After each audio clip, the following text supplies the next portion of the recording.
Hello, everybody.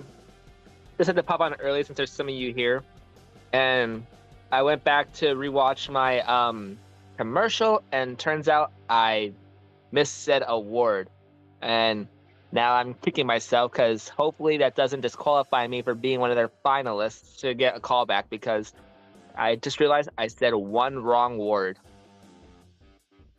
and that's kind of kicking myself right now.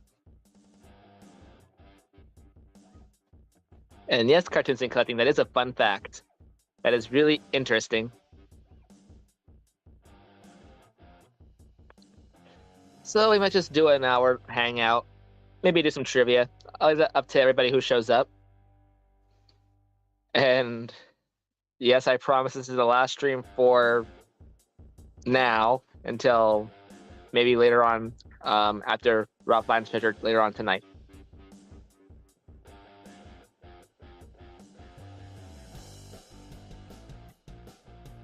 Thank you, everybody, for coming back. I do appreciate it very much.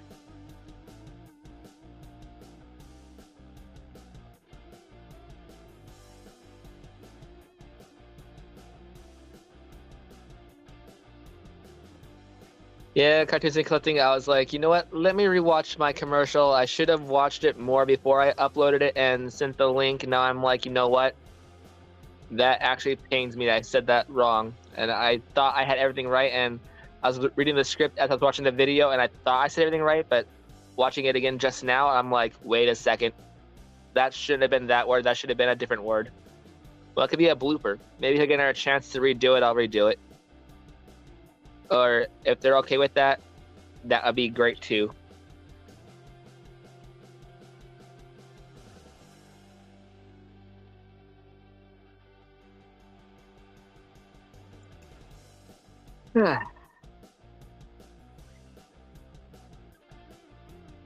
So yeah, hopefully they send me a text and they say that I was still good and that they have interest. That would make my day. And yeah, can't believe I was off by a whole word.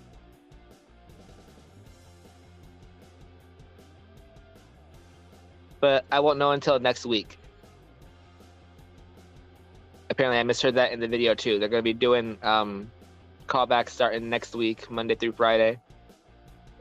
The video was due by 5 p.m. today Eastern time, and I've already sent in all my links and everything, and now I'm like, I said the wrong word.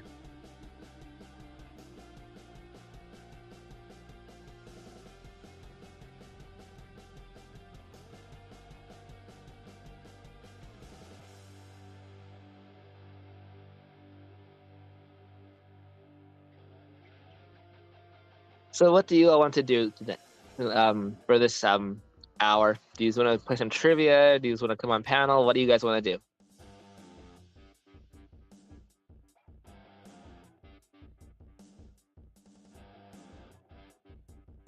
And yeah, providing we get more than a handful in, we might stay longer. All depends how many we get in chat.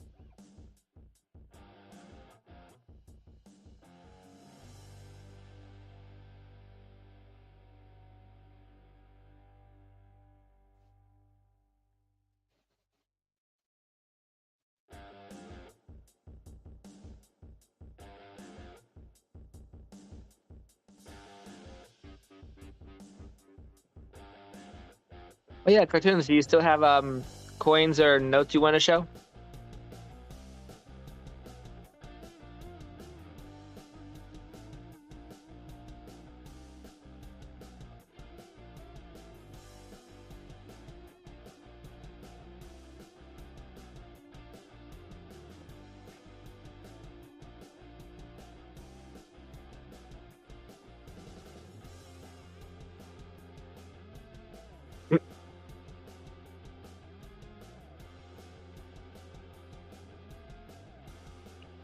No problem, cartoons and collecting. No problem.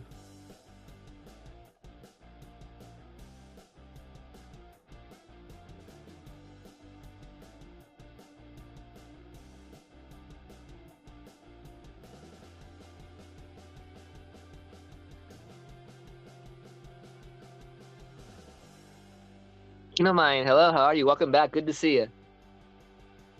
Yeah, I was just saying that for the 20th time I went to rewatch my commercial and I said the wrong word. So if I get a chance to fix it, I'll try and do it tomorrow and send in the makeup link, and I'll consider that a blooper, even though it's off by a word. That still pains me.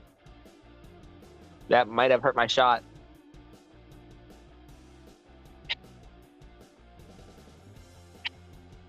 So if I was reading the script right as I was rewatching the video the first few times, I'm like, okay, good, it's perfect. And then I just watched it again just now and on YouTube and reading the script side by side, I'm like, I missed it by a word. Ugh.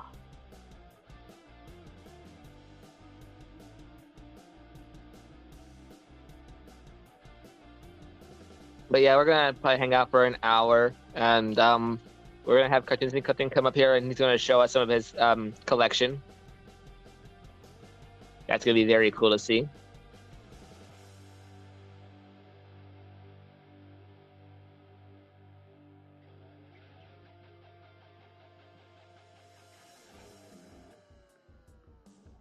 And then afterwards, if anyone else has any show and tell that want to come up, feel free.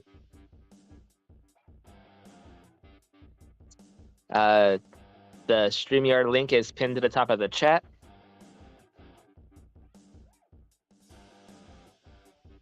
But if we're going to do a show and tell thing, I'll just have one person at a time up here showing what they have, and then we'll just do it that way.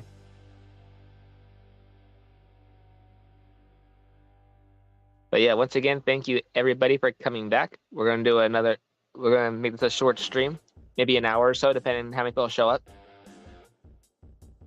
Oh, we got somebody in the basement. Hello, Hunter. Welcome back. And we got Cartoons in the house. How you doing? Doing okay. How are you? Welcome back. Pretty good. I got actually two things I want to show. I have. They make it big. It's a gold. It's actually. Well, first of all, I got the coin right here. This is the box. It's in there. And let me show you. Ooh, I seen wolves. Very cool. There is the coin right here. Ooh, $20 coin 2017, and it has wolves. I like wolves too. Yeah. And there's the front of it. Ah, with the queen on it, the way it should be. Exactly. The other thing I got's really cool too. And it's a huge mahogany case. It's a gold electroplated, it's a reproduction by the Franklin Mint of the gold dagger that was buried with King Tut. Oh, Egyptian stuff. Awesome. That always gets my attention too. I love Egyptian stuff. So this is the sheath of it. Nice. Show a little bit of the detail on it.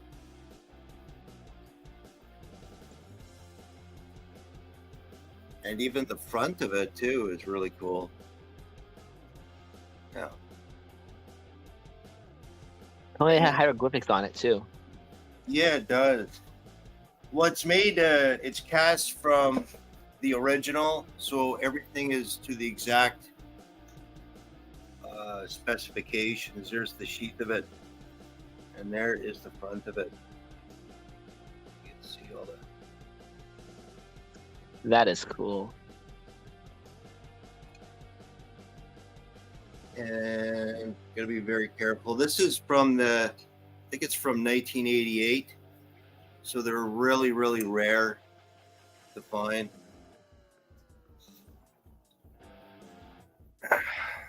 So that's my show and tell. Very nice. Oh, you had coins too. You wanted to show. I have that one I showed of the wolves, but I also got the UFO. Okay. I got the UFO shape coin I could get you right now. I don't know if you've seen that one before. I might have showed it to you before. It's in the shape of a UFO, the coin itself. I don't think I've seen that one. You don't remember? Don't remember. My memory's pretty bad sometimes. Give me a sec, I'll get it. All right. Okay. I mean, send a video. I'll watch the video later on tonight too before I go to bed. Oh, it was a while ago I did the video on that coin. So give me a minute and I'll go get it. All right.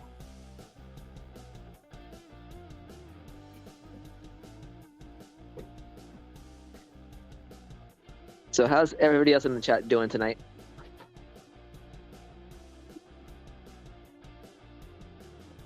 Did everyone enjoy their intermission? Hope everyone got something to eat and drink in the meantime. There's the Oh, we're back. Let's make that big screen. yeah UFO shaped coin. These were low mintage. I think they only made let's just see. It shows the specifications on it. So there's only 3,000 that were made. From Solomon Islands, year 2020, $2 coin. Metal fineness is 39.9 fine. Weight is 1 ounce. Quality reverse proof, and only 3,000 minted. Wow. Yeah. Pekin of mine and Hunter. So yeah, this is the coin right here. It's super cool. Check that out. Yeah, I definitely didn't see this. That is awesome. Hope you enjoyed your napkin of mine. And there is the front of it. That is insanely cool. Yeah, I know. And there's actually very few listings of this coin on eBay, and they're going for crazy amounts. People are trying to ask like 400, 500 bucks for it. This one, yeah, I paid about 86, 87 for this one. But I'll never sell this one. Yeah, I don't blame you. I know William loves this coin, by the way, but I just can't. I can't let it go. No, you paid a good price for it. Yeah, when it Especially first came out, I got it for that price. It was like 86, 87. And then it's super rare to find it now. Most collectors don't even want to let that one go. I mean, who would? Did you buy it from the mint, or did you buy it from the U.S. or? No, I bought it from. I brought it from the. It was such a long time ago. I saw the listing, and it was. I had to. I didn't even have enough money at the time to buy it, and there was only so many left. So they had like a limit of 5. So I was lucky to get it. And they're just. If you go online to try and find the coin, good luck. You're just not going to find it, or unless people want to pay crazy prices for it, which I wouldn't. You know. I mean, yeah, it's cool, but it's not gonna make you dinner. No. Plus, groceries are getting expensive enough the way it is. Tell me about it. We have this thing called carbon tax on our groceries, so our prices are even going up again this year. The rich get richer, the poor get poorer. That's how the saying goes. Pretty much.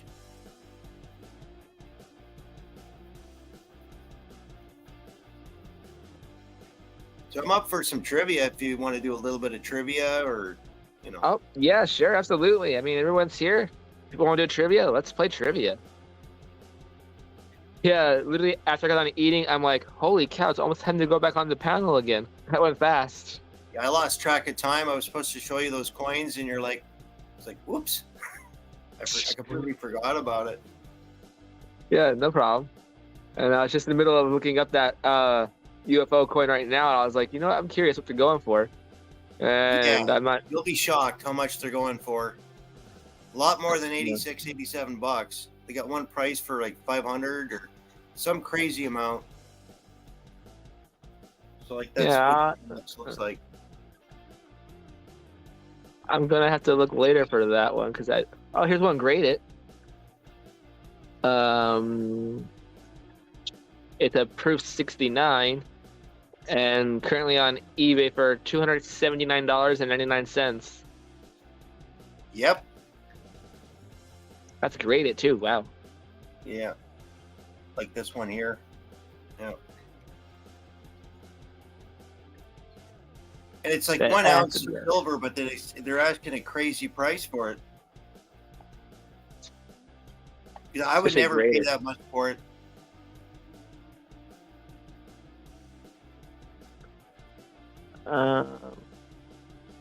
Yep. $225 plus $555 shipping. And I Yeah. thought it said from Canada, but it doesn't say from Canada. So I was like, wow, $225 plus $555 shipping right now for that coin. Ooh, I found a Marvin Martian one with, ooh. Nope, get off eBay. Go away. There's a lot of really cool alien coins on there too. But Marvin the Martian, absolutely. Now you got me wanting to check it out, but I'm broke. I can't do it.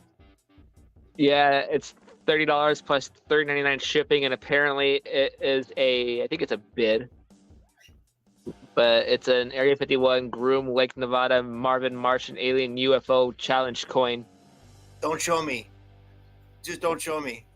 No. Because I think your original logo was that, wasn't it? What's that?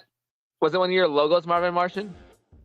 Oh, one of the cartoons. What I did was I love drawing Marvin the Martian, yeah, but it's not in my logo. Who was it that had the Marvin Martian? I forget their name now. Oh, man.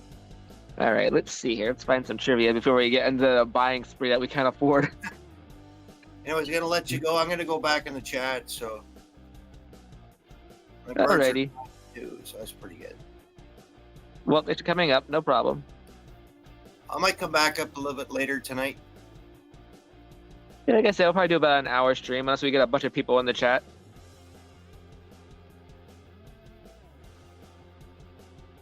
Oh, I'm back again. I know, it's so hard to say goodbye. All right, let's see here.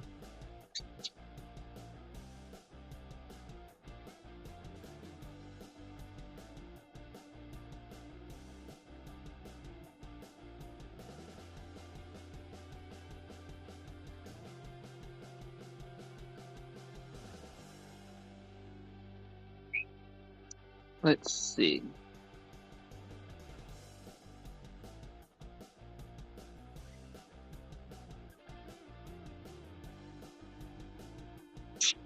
Welcome back, Cartoons and Collecting. Good to see you in the chat.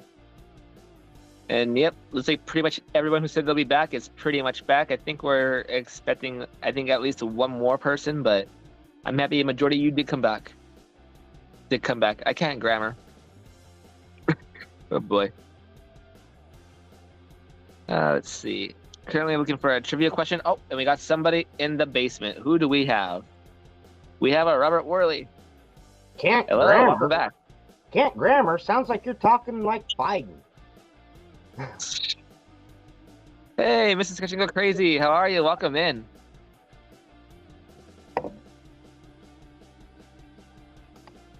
Can I try to find me a good trivia question? I can't stay up too much longer. I got to be up at like 7.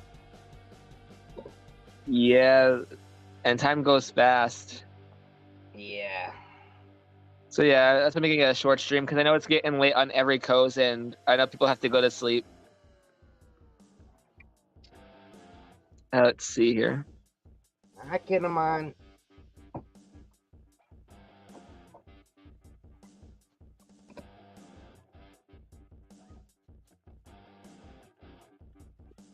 Cartoons.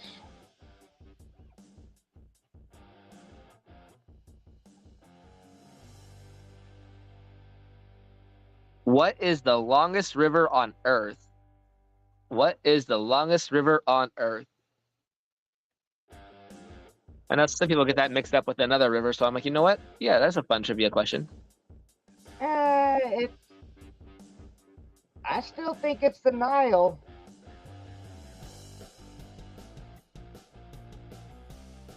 Nickel Stacking, hello, welcome back.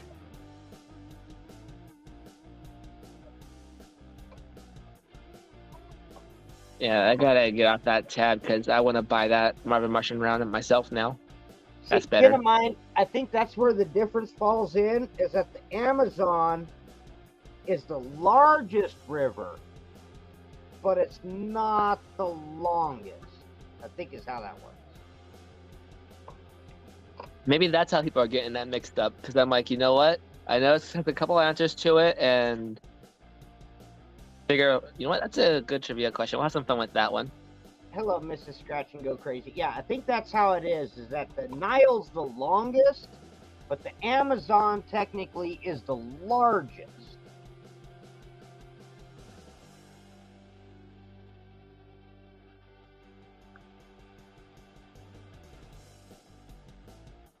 That's a good question, nickel stacking. I have no idea. Deepest river. Mrs. Scratching Go Crazy, that happens to me a lot too. I don't know the deepest river. I don't either. Cooking, Clifton, and Crafts. Hello, welcome back.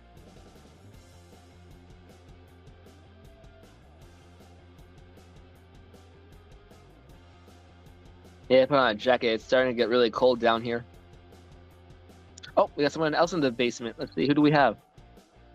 Oh, we got the Mountain Dew King himself. We got Tyler Evans. Hello. Hello, how are you? Pretty good. Hello. Just kind of chilling. Snacking on Yeah. some beans. Yeah, we're gonna have a nice little chill stream. That happens to me too, Mrs. Sketch and Go Crazy. So, what is the longest river on Earth? The answer is the Nile. It's the longest, just not. It just doesn't have. It's not the biggest. But I am kind of curious now as to what the deepest river is. You know what? I should Google that and use that as a question. Let's see. No, just tell me. Don't use it as a question, you butthead. I'm curious. Let's see here. Deepest river.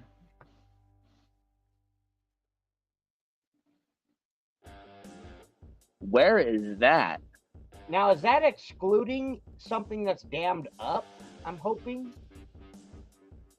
Let's see here.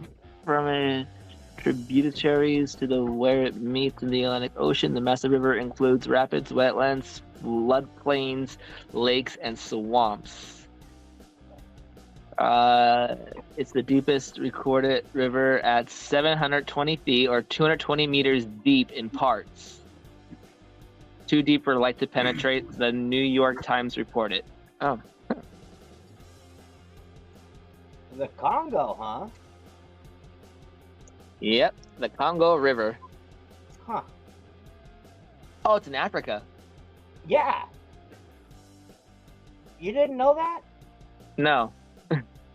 The Congo is, well, there's a whole region called the Miss Scratch and Congo, Go Crazy. and it's one of the least explored regions in Africa. Have you ever heard of, what do they call him?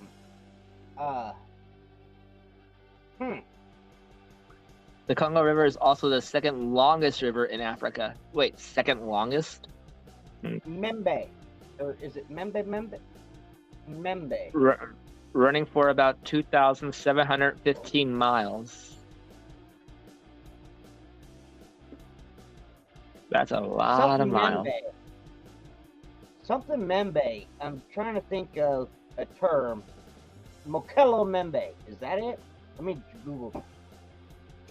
Your guess is as good as mine. I just figured that was a fun trivia question. Look up Mokelo Membe. I can't even spell that. Mokelomembe.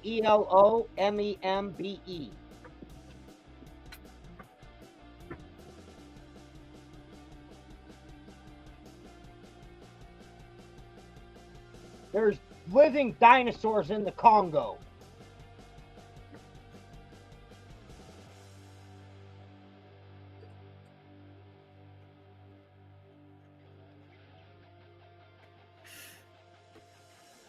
I feel like I just got auto-corrected. You said M-O-K-A-L-O? ELO. Or it might be E-L-E. It might be Mokele. Oh, there it is. M-O-K-E-L-E-M-B-E-M-B-E. Yeah. A mythical water-dwelling entity. Look at it. Look at the drawings of it. It's a dinosaur. Yeah, that's... It's a long neck. Yep. Wow. And it's called Mokele Membe because that kind of, I guess, translates as like a river blocker.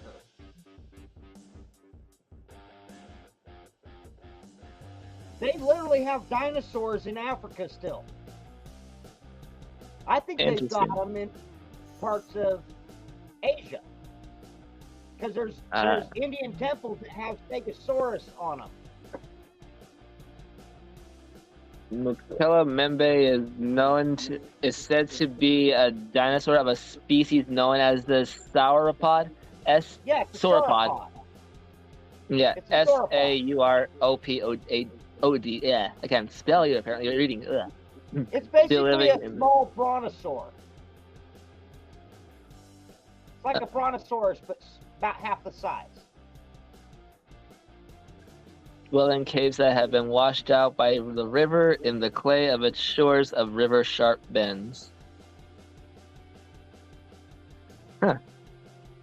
Yes, Mrs. Scratch and Go Crazy. I think there are still living dinosaurs, or at least there was within the last 1,000 years or 2,000 years.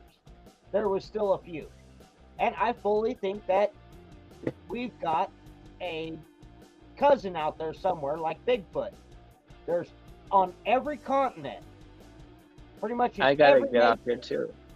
they've got stories of Sasquatch, Bigfoot, Yetis, skunk apes. What do they call them? Yawas, I think is what they call them down in Australia, right?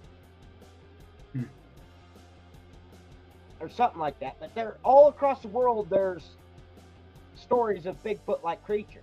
So yeah, I think they're real.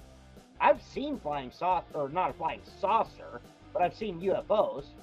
So yeah, I'm open to all of it. I like dinosaurs too. I had to get off that page. I'm here getting dinosaur pictures. I'm like, oh, I think dinosaurs, Nessie, dragons, wolves. I think Nessie is a living plesiosaur. Or it was. I don't know if it's still alive. But I think there was a plesiosaur, or at least a small populating group of them.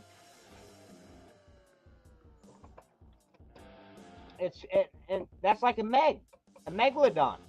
It's quite possible we still have megalodons. Here Yep. in Washington, we have one of the weirdest laws. You're not allowed to harass Bigfoot.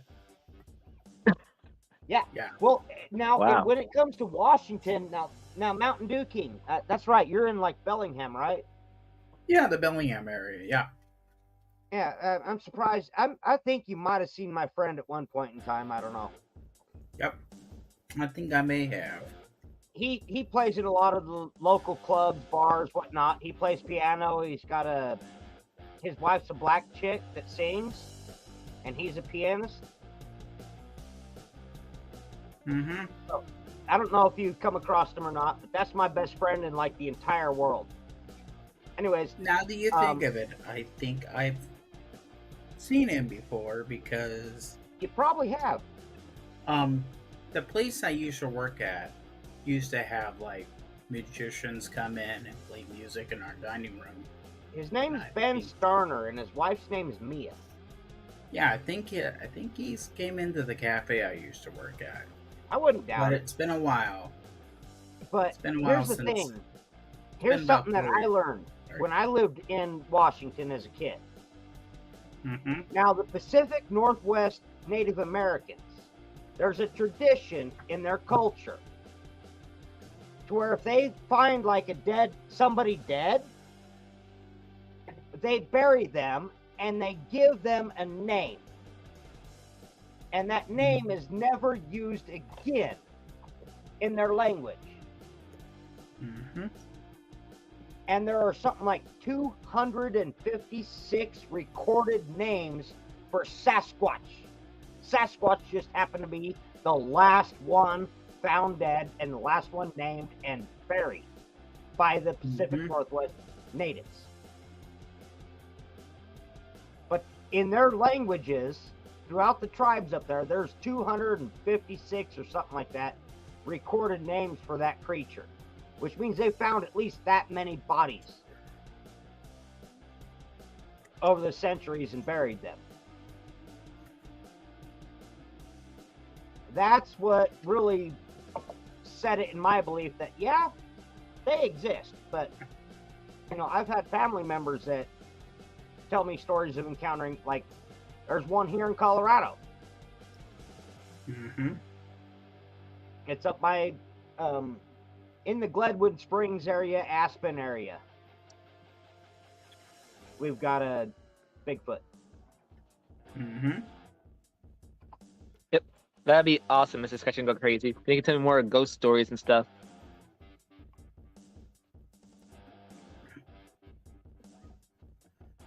Alrighty, let's find another question. I should have been reading these questions as we were talking, but I got so sidetracked at reading the chat. There's a lot of cryptids out there that, you know, could quite easily be real.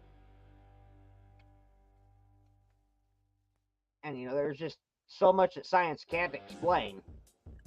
You know, because, like, let's say a megalodon. You know, you want to say the seas heated up too much and it killed them off. Well, it could have went to polar regions. You know, they could have traveled deeper into the ocean. Something. They could have still survived. There's no reason why a megalodon can't be alive today. Yeah. Because it was an ocean dweller. Now, I can see land animals. You know, the chances of a living dinosaur 2,000 or 3,000 years ago is, you know, going to be pretty slim. But there's always a possibility. You know, temperature changes, climate changes over an amount of time. And if they survive, like the meteor impact at 65 million years ago, if they survive the original impact, then they could have moved to more favorable areas and survived. And we know that that happened at 65 million years ago because there's a thing called a KT boundary layer. Mm-hmm. And you look up that KT boundary layer, all around the world it's found. It's AK. That was fast. Yeah. So what is the postal abbreviation for Alaska? All around the world you find this KT boundary layer. Sometimes it's thicker, sometimes it's thinner, but it's super rich in iridium. And it all tests out to 65 million years ago.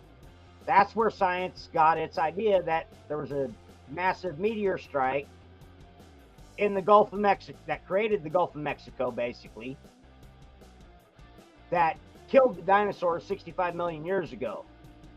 Because we've got a layer all around the world that's rich in iridium that seems to be that age. But there's got to be dinosaurs survived it, you know? Because I guarantee there's people from Pompeii or Herculaneum when, you know, Vesuvius went off in 79 AD. I guarantee there were some people that escaped that used to live there. You know, maybe they were out on holiday somewhere. You know, so there were still survivors. Had to have been. You know, there had to have been some people that got to their boats quick enough that they got off this. But we just don't have record of it.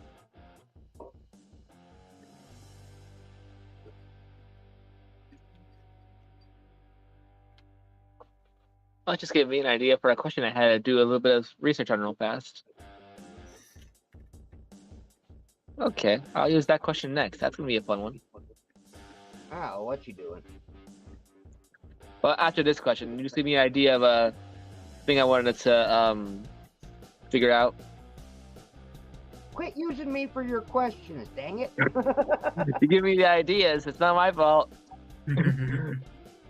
I can give you lots of ideas, and over the last 3 years, the ideas I've had that certain people have labeled as a C word have all turned out to be true. So, what is the postal? Go look at my For the Love of Jerky channels and the stuff I was saying back in like early 2020. That's a lot of scrolling, but all of it proven to be true. Wow. But at that time, me saying it, I was like, you know, possibility of me getting in trouble. Don't need trouble. So what is the postal abbreviation for Alaska? The answer is AK. Of course it is. That's what I told you. Yep. This is more or less the way I wanted to get the answer, but how often does Old Faithful erupt? Oh, How often does Old Faithful erupt? Hmm.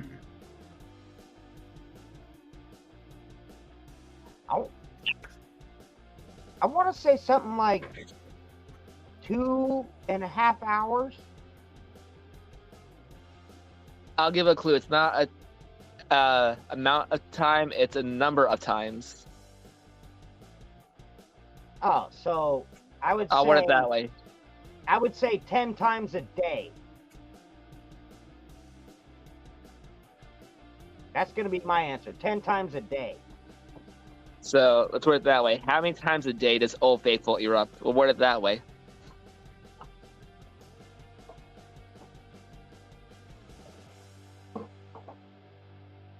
So you guys could all put in a different answer.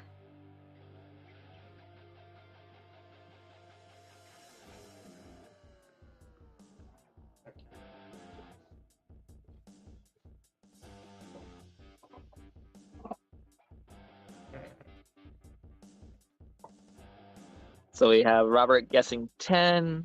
We have Cooking, Cutting, and Crafts guessed 24 times a day,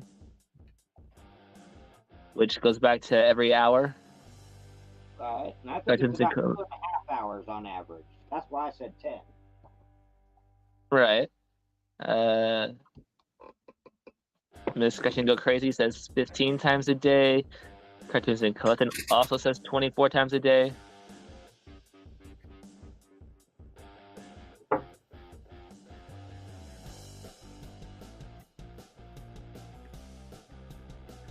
I think that's pretty much everyone. I think. Tyler, did you put a guess in or no? No, I haven't. Oh, what's your guess?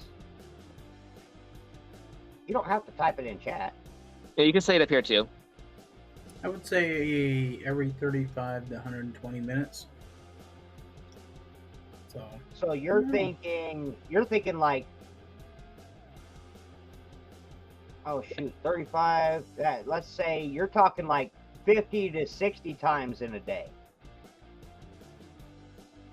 That's what I thought. I have an old volcano thing that was Old Faithful. All right, so now we have everyone's answer. So, how many times does Old Faithful erupt? The answer is about 17 times each day. Ooh, I was the According to- closest. Actually, Mrs. Sketchy Go Crazy was. Was she? No, she. Yeah. That came really late. I think she Googled that. So, according to the Yellowstone National Park website, Old Faithful erupts about 17 times each day, and those eruptions can be predicted with a 90% confidence rate within a 10-minute variation. Okay.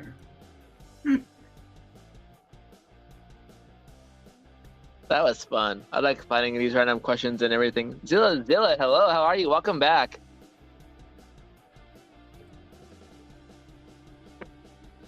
Well, I know you said 15, Mrs. Scratch and Go Crazy. You probably just said that just so you weren't exact, so that you could try to throw people off and think that you weren't Googling it.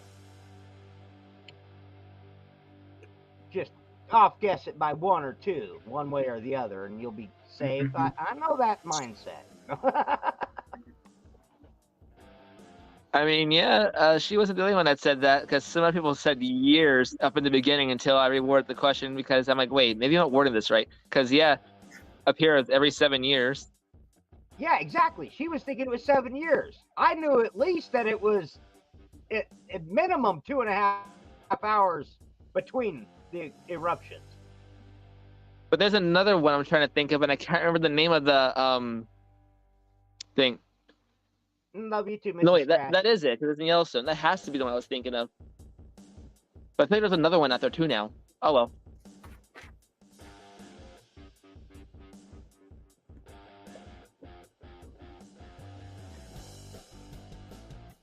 That's okay, Zilla. It's all about having fun. And if you give me an idea for a question, I'm going to hurry and Google it, Well, make sure it's here's- right.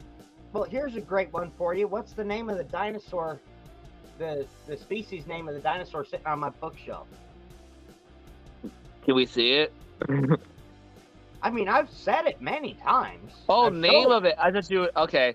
I thought you wanted the name brand of the dinosaur. No, like the scientific type name. Yeah. Okay, so yeah. I never give it a pet name. Okay. I was confused for a technically second. 3 names, but I would accept the first 2. Oh. Oh, it's that. Oh. Yeah, it's my dinosaur. The Oh, I literal dinosaur forgot. I have on my bookshelf. What species is it? Oh. I forget. Zilla says Stegosaurus. I wish. Not even close. Nowhere close, Zilla. Cooking, cutting, and crafts. If you find an app where you can invite friends to play poker with you, I'll play poker. I like playing poker. Well, you can do that on Facebook, can't you? Didn't Facebook have a poker game? Yeah, I think it's through an app or some sort. But I bet nobody's gonna guess that one because they don't pay enough attention to my videos.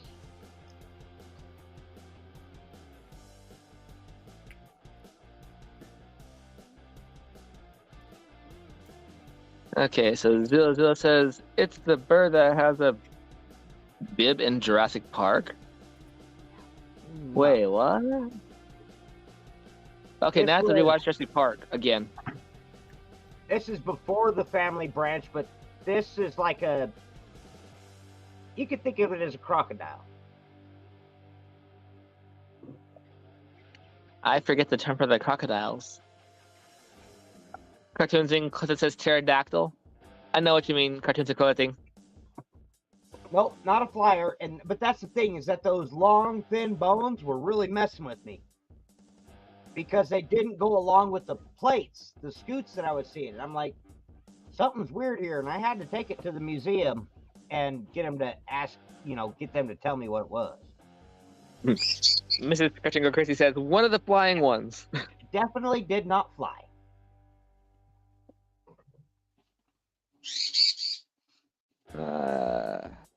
Zilla like lizards with peacocks. No, and it was not a plesiosaur, kin of mine. Plesiosaur is what Loch Ness Monster is. Oh, I read that wrong. I was reading it as Plesiosaurus. Yeah, well, it's just known as a plesiosaur, and that's what Loch Ness Monster is a plesiosaur. And we've actually got one in Lake Champlain, in I think New York. It's called Champ. The little ones that swarm you. No, it wasn't a mini raptor. Yeah, I say Velociraptor. No, it wasn't a raptor of any type. This was a crocodile, but it was a terrestrial crocodile. And it didn't walk splay-legged. It walked with its legs upright underneath of it. I used to know so many dinosaur types because I loved dinosaurs as a kid. I still love dinosaurs, but I don't remember all the names of dinosaurs, especially the crocodile ones. Well, this one is super rare. I mean, there's probably less than a dozen fossils of this ever found that science has identified the species by. From what you could see in the chat, is anyone even close? No. Oh, wow. All right, everybody, keep guessing. Because I don't remember either. I'm here sitting here thinking I don't want to Google it because I don't like Googling. All they'd have to do is go to my videos and find the video that I did on it. Zilla, how much is yours worth? I don't know. Yeah, and kid of mine, I'm not sure if this is from the Ordovician period or not. Let me look that up. Now I'm curious as to what period that came from. Never got it appraised.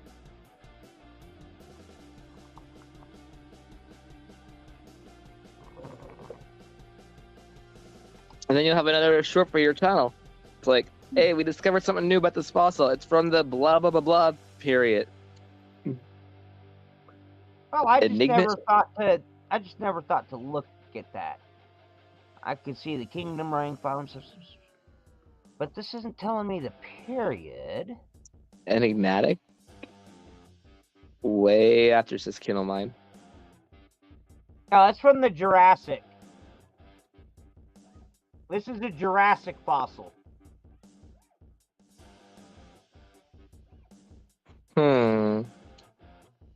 Yeah, I can't remember any dinosaur brand from a crocodile. That's bugging me now. This stress me go crazy. I wish I had one of those.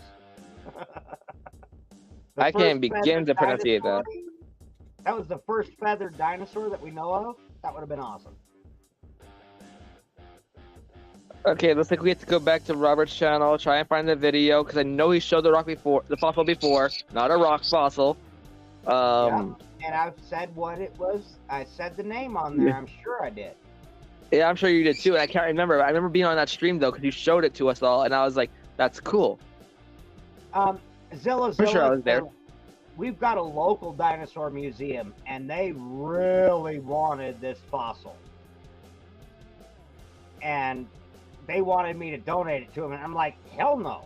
You know, I might sell it to you, but I'm not gonna give it to you." Because they've got, now this is how rare this type of fossil is, this species, is that the fossil that my local museum has actually came out of Moab from Arches National Park. And scientists had permission to physically cut the rock from Arches National Park to remove that fossil. That's how rare it is. Yeah, they were allowed to remove the fossil from the national park. And mine is way, way better fossil than they've got.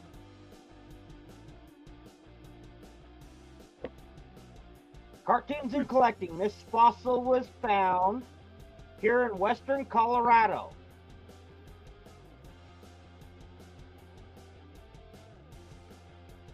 And I'll give you a clue. It was found near the town of Fruta. And that's part of the name. Fruta. Fruta.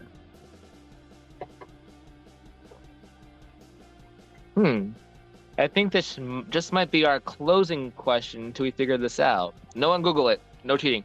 Fruta. Oh, and unless somebody watches my video or tries Googling it, they will not figure this out. It's not a dinosaur you have ever heard of in your life.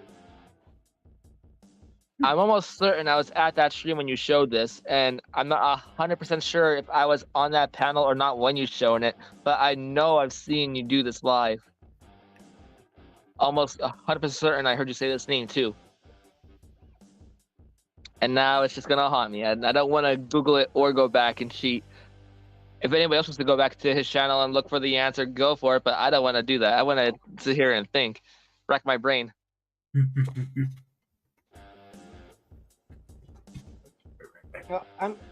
Let me step out for just a second, and then I'll come back. And if nobody's guessed it, I'll give you the first letter of the second word. Oh, to a hangman game. Let's go.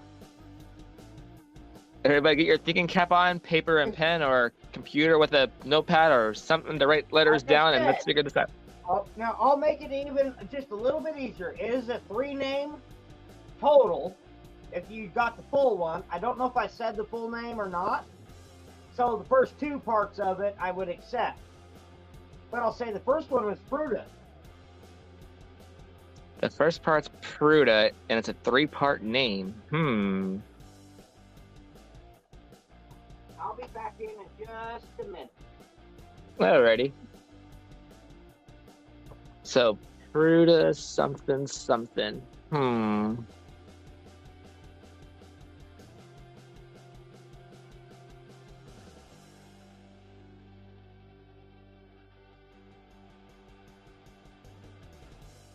Cartoons and collecting. If I Google that, it better have that broken down into little pieces so I can try and pronunciate it. So I'm not here being like, Saurus. What?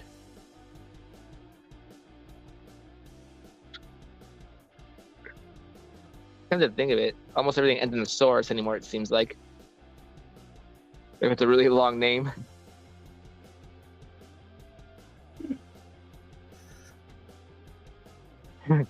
Thank you, Mr. Sketchy Go Crazy. I always wanted to get into comedy too. I could be the next Jim Carrey. Why not?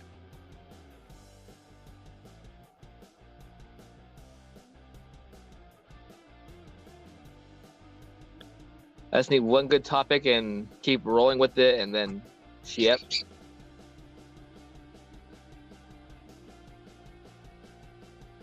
Remember years ago, I was talking to my cousins about just a toothpick, and I had them rolling. It's like a splinter for your teeth.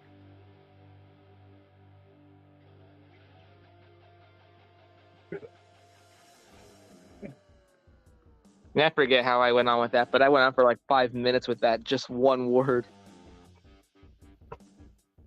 But yeah, I've really got to get a hold of a professional to find out a true value of it, because it is a super rare fossil. Like I said, when it's described, it's only described by less than they talk about like a half a dozen different partial skeletons or partial remains that they found. Is all that this species is described on. I've probably got the most complete one ever. That would be cool, cartoons and collecting. Let me look up and see if anybody's come up with the words. No, pretty much. All you got to do is go to my channel and find the video. I tell you what it is. I mean, if you get the link to the video, I'm sure people will go back and rewatch it.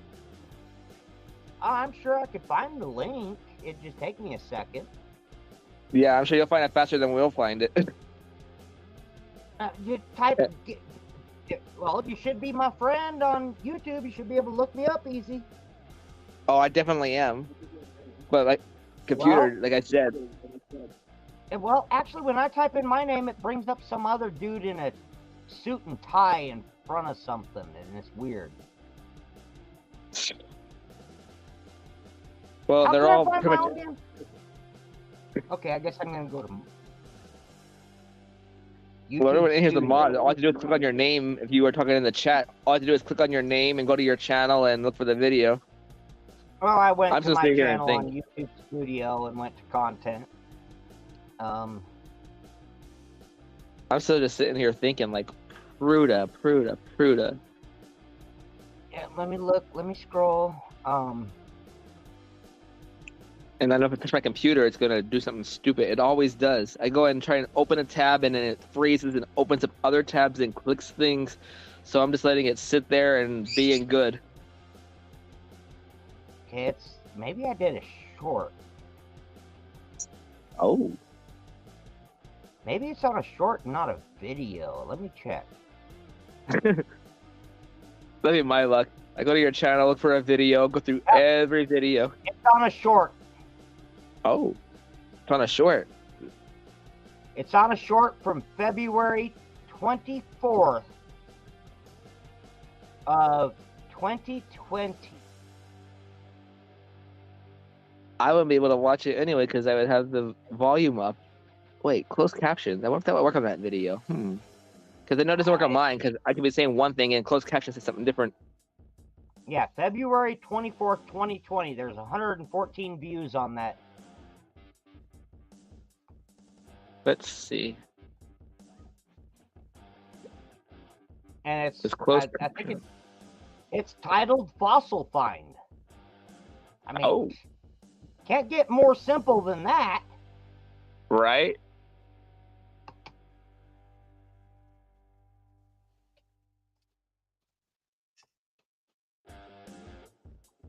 Well, Mrs. Scratch and Go Crazy, feel free to watch all of my videos fully through. That would be amazing. And if you like me on my family-friendly channel, maybe you should check out my other channel. You might really like me on there. Or you might hate me. You know, I don't know if I want to send Mrs. Scratch and Go Crazy to, For the Love of Jerky. She might wind up hating me. Oh, good. The video does have closed caption. I didn't even ask for it, and it's showing me what you're saying word for word now. I'm here reading it as it's going through. Oh, nice. Hopefully they got it all right. Hopefully, otherwise I'd be like, it's called the blah blah blah blah. And it's called the blue blue blue blue. Right? Oh, what does that say? I cannot read that. It's blurry. No fair. Go back. Aw. Go back. Oh, I can't control it on here. No fair. All right, now I have to watch it again because I can't control the. That's how I am with Mia's words. When she flashes them in the back of one of her shorts, then I have to replay the short and try to time it. And then I usually have to replay it 2 or 3 more times to make sure I got my timing right. I'm zooming in my screen now more so I can see it better, and I'm going to try and pause it right on time. Because apparently I can't drag the time bar to stop it. Yeah, Mrs. Scratch and Go Crazy. This, my Robert Worley channel, is my family-friendly one. The For the Love of Jerky, yeah, if you've been over there, yeah, you know it's not a family-friendly channel. Okay, you know what? I'm going to do this. 1 second. Somebody's given up. No, that's not it. Cartoons and Collecting. It's that. Oh, you're bringing up the paper that had it written on there by the scientists themselves. Oh, darn it. But that's exactly what it is. I can't even read it. I'm like, no, I can't read that. The name of it is Fruta Champsa Calisoni. Now I'll type that in chat real quick. Even though I see it, I still can't read it, and nor can I spell it. Fruta Champsa Calisoni. Hopefully, we'll have good closed caption on that on this live stream, and then when I go back and watch it. I put fruits rather than fruta. You gotta love autocorrect. Welcome back to iBet Coins. Yeah, we're going to end in a little bit because I know it's getting late for everybody, and I know people have to get up early, so we're going to end in literally a couple more minutes. So, yeah, probably notes, actually. If somebody wants to look that up, they can find Fruit Champs of Calisoni. Oh, there we go. But, yeah, I would never be able to decipher that. Midnight in my lap. Hello, Midnight Kitty. Hello, kitty, kitty, kitty.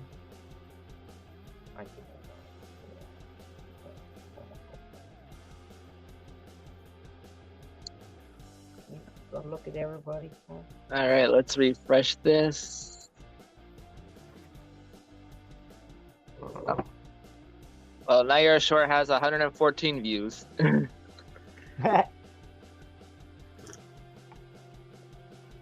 What? You know what? Champs of Calisoni, Fruit Champs of Calisoni, Fruit Champs of Calisoni, Fruit Champs of Calisoni, Fruit Champs of Calisoni, Fruit Champs of Calisoni. That's pretty easy to say 5 times fast. He just went for 10 almost. You went for 10 almost. That was, yeah. Oh, you know French, Mrs. Crazy? That'd be awesome to learn one day. Have a French word of the day. But yeah, that's what I was saying. Let me go to the For the Love of Jerky. Make sure YouTube didn't take me away from you on there. I still have you on your friendly channel. Thank you, kid of mine. Yeah, I was really happy when I found that. And I got it into the car as quickly as possible and left the area. Yeah. For sure. Ooh. I was like, I don't want anybody knowing I've got this. You know, it was... I was okay where I found it, but I still didn't want anybody knowing that I found it. Now I see this one video from 5 years ago. I want that jerky, and reading the description is part 2 of how you process on jerky. I'm like, you know what? I see some seasoning on there. That jerky looks good. I want jerky now. Oh my! I love my jerky. I still have a bag here, but I don't have anybody to do a jerky stream with, and I've got a bag of bison jerky here. Ooh. I don't have any No. bison jerky here. Yeah, nobody to hang out with and sample the jerky with, so it's been sitting here for quite a while. Well, 'Cause, you maybe know, I get I- a chance one day. I can't do a jerky stream by myself. I'd like to get John to do one with me, but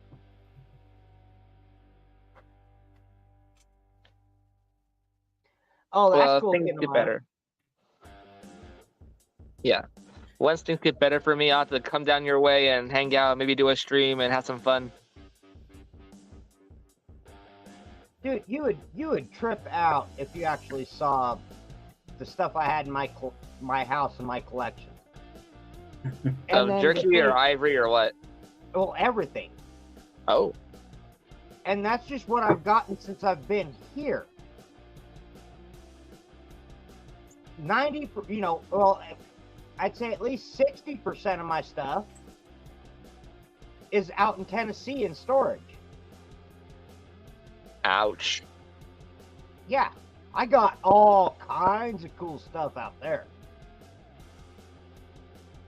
It's just That what sounds I'm like a showing long you drive. guys- yeah, what I'm showing you guys is what I've bought since I've gotten here, or found since I've gotten here. I've got a whole, 30 years worth of stuff sitting in storage in Tennessee.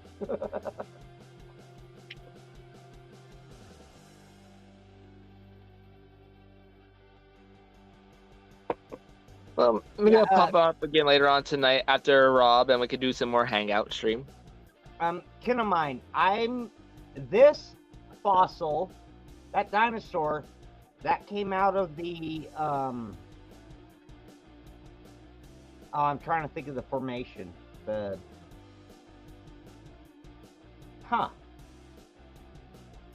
I'm surprised I just drew a blank. Morrison. That's out of the Morrison formation.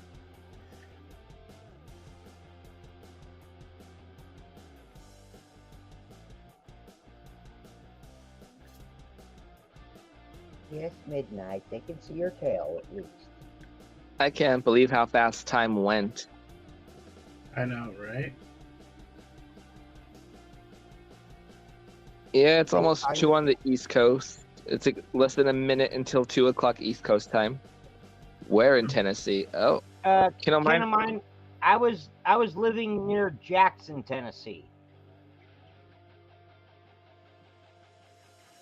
I was about 45 minutes from Jackson. Are you from Tennessee, Kennel Mine? And that's okay, Mr. Scratch and Go Crazy. There'll definitely be more trivia nights. No problem.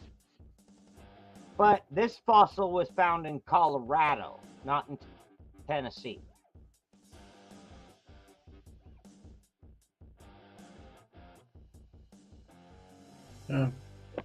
I do have some really cool shell fossils from Tennessee and a couple of trilobites from Tennessee, and I've got a partial, like the head of an extremely large trilobite that I found in Missouri when I was like 13.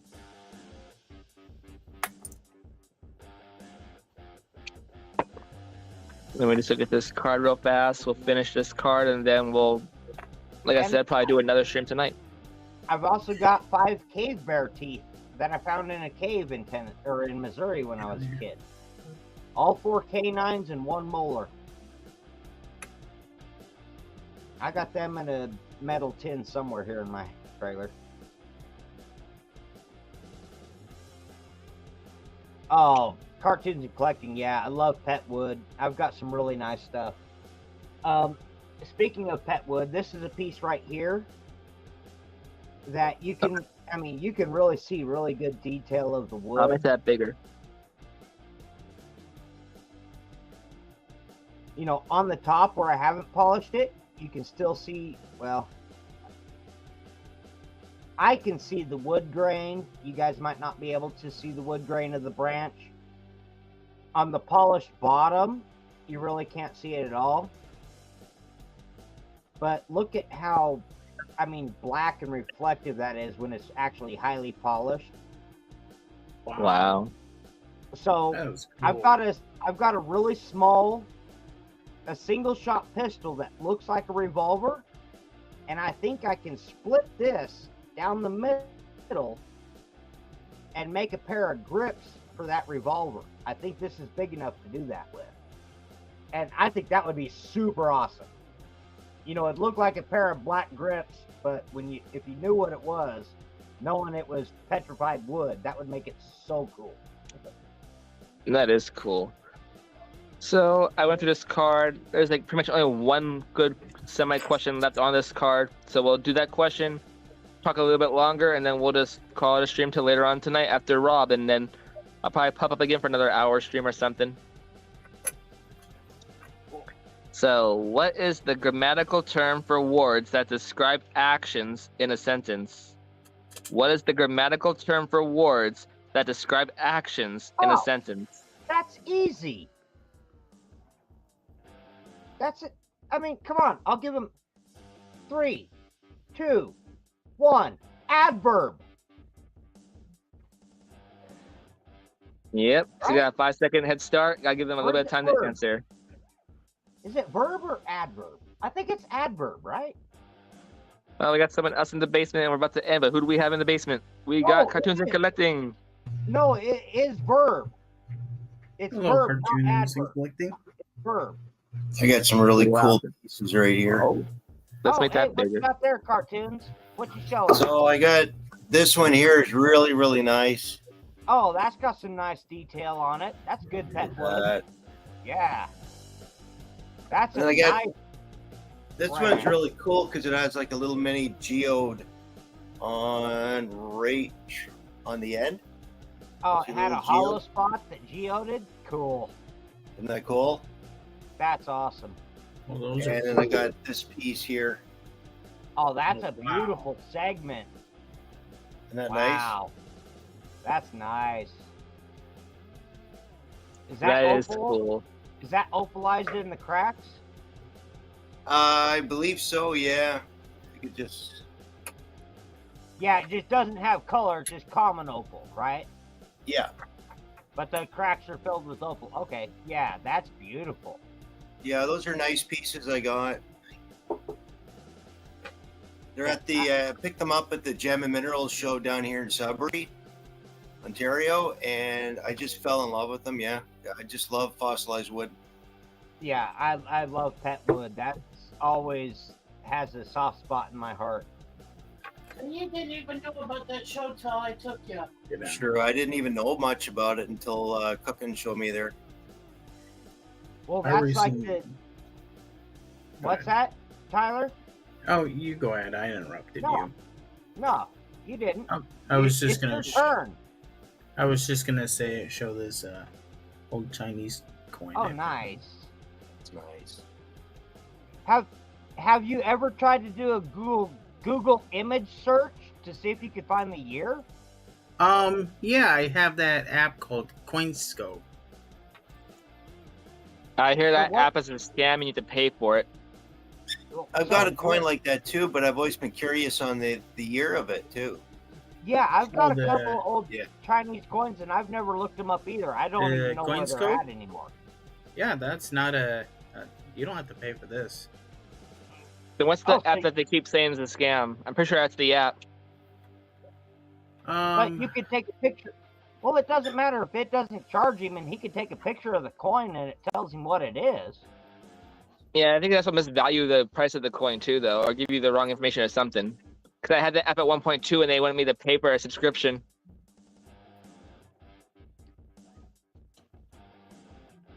Oh, come on.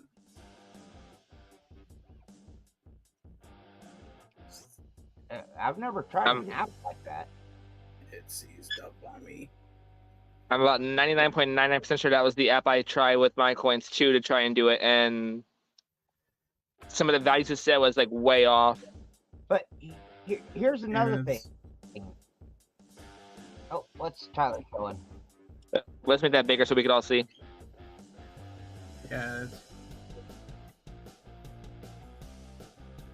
Yeah. So it's just showing that it's dynastic, but it's not really giving us Yeah. any closer year. Yeah. It's just dynastic. Yep. So that's kind of a bummer, but it gives you an Mhm. idea of. It gives you an idea, at least, of where that coin is Yeah. placed in history. We're talking back 1600s, right? With coins like that. True. Yeah. Well, Ming that went Dynasty. up. I think that went up until about 1850. I think Keeper's right. I think dynastic era of Japan was, well, or did that go all the way up until World War II? Because it was still an emperor, so therefore it was still kind of a dynasty. Was that not still dynastic period? That's a good question. That's a really good I know question. they didn't use coinage like that in 45, but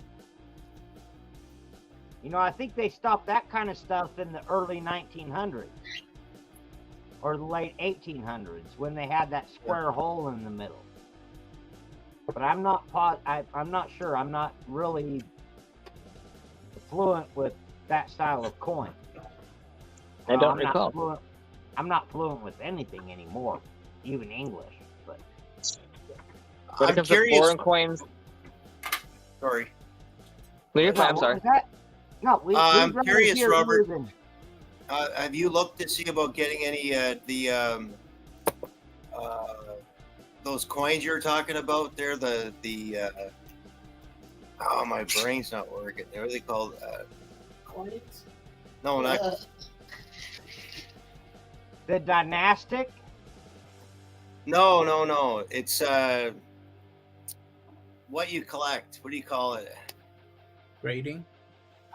Ivory. Everything. Oh my God! Ivory. I can't believe I couldn't even think of the word ivory. I collect- My brain's not- I collect everything pretty much. If it's collectible, I've probably got a small collection. Ivory coins. I've been curious about that when you mentioned that one time. That's some it was like nickel stacking that mentioned ivory coins, and I tried searching them.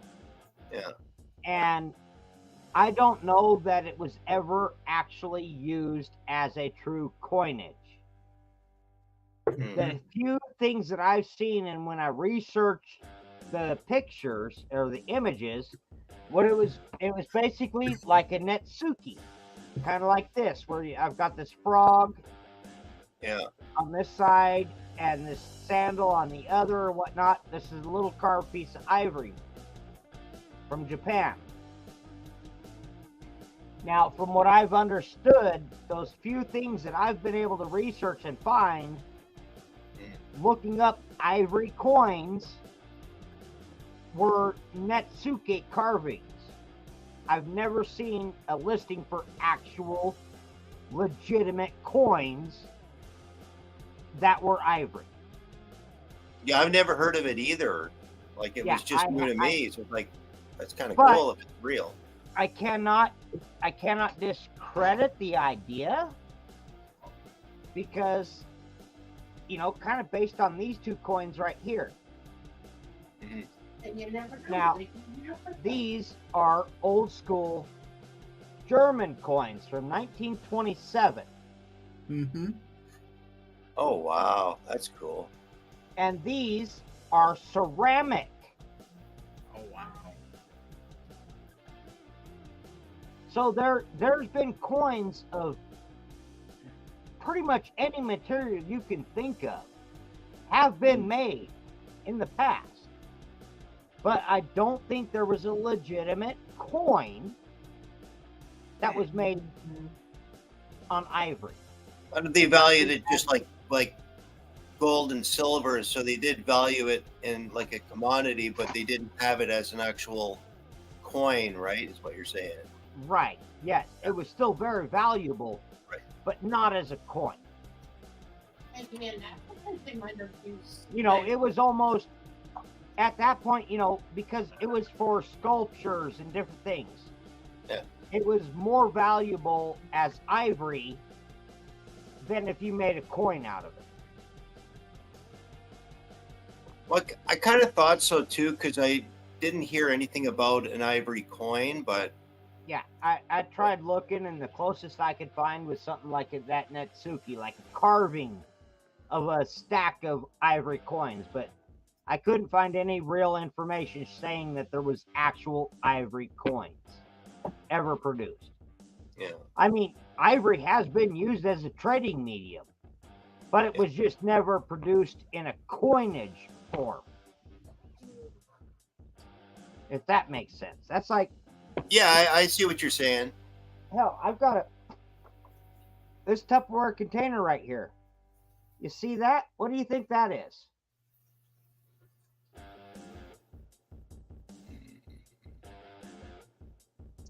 I'm assuming more ivory. Cartoons? What's your guess? I haven't a clue.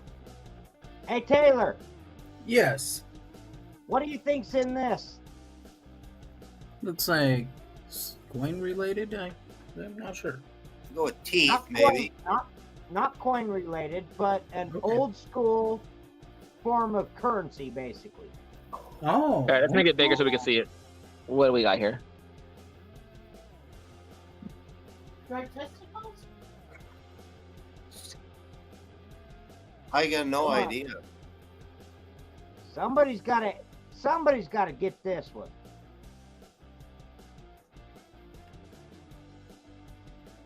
Don't make me open it and show you up close. Come on, guys. Make some guesses at least. So it's a type of currency, huh? Wow, my nails look horrible. You can tell I'm a working man. I got dirt under my nails. Right. But yeah, the answer to the question was, what is the grammatical term for words that describe actions in a sentence? Is adverbs. So I was right the first time. It was adverbs. Damn it.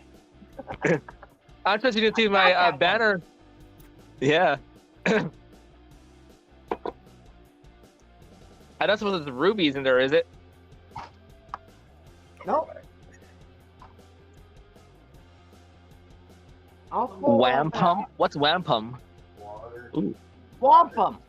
That's Wampum. wampum. It was, I can't remember which tribe, but it was a tribal word for basically currency or money. Something that was tradable for other goods, and they called it wampum.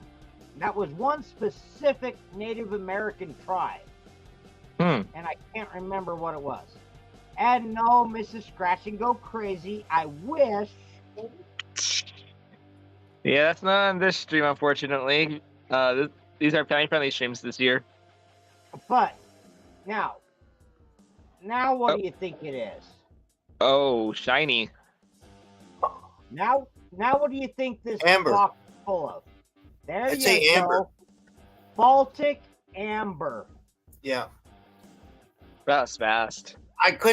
When I saw I couldn't quite make out what was in there, but now Well, that I not see it, all of it is pretty and clear. A lot of it is cloudy. But yeah, that is Baltic amber, a full tub of it. Fossilized tree sap. fossilized tree sap, yeah. Yeah, it's petrified sap from a pine tree of some sort. Or, well, I mean, I've seen cherry trees put off a lot of sap, so it could be a lot of different trees. I don't know. I got a couple of I got a couple of silver rings with the amber on it. the amber silver rings, I love those too. Yeah, but I got a full bin full of amber that I've bought over the years. That's like I've got a jar here of some fairly decent opal, but it's, most of it's small. If you try to do jewelry out of it, it's going to be small pieces, but there's a lot of really good color in there. And yeah, I bet you I've spent at least $1,000 making that jar of opal.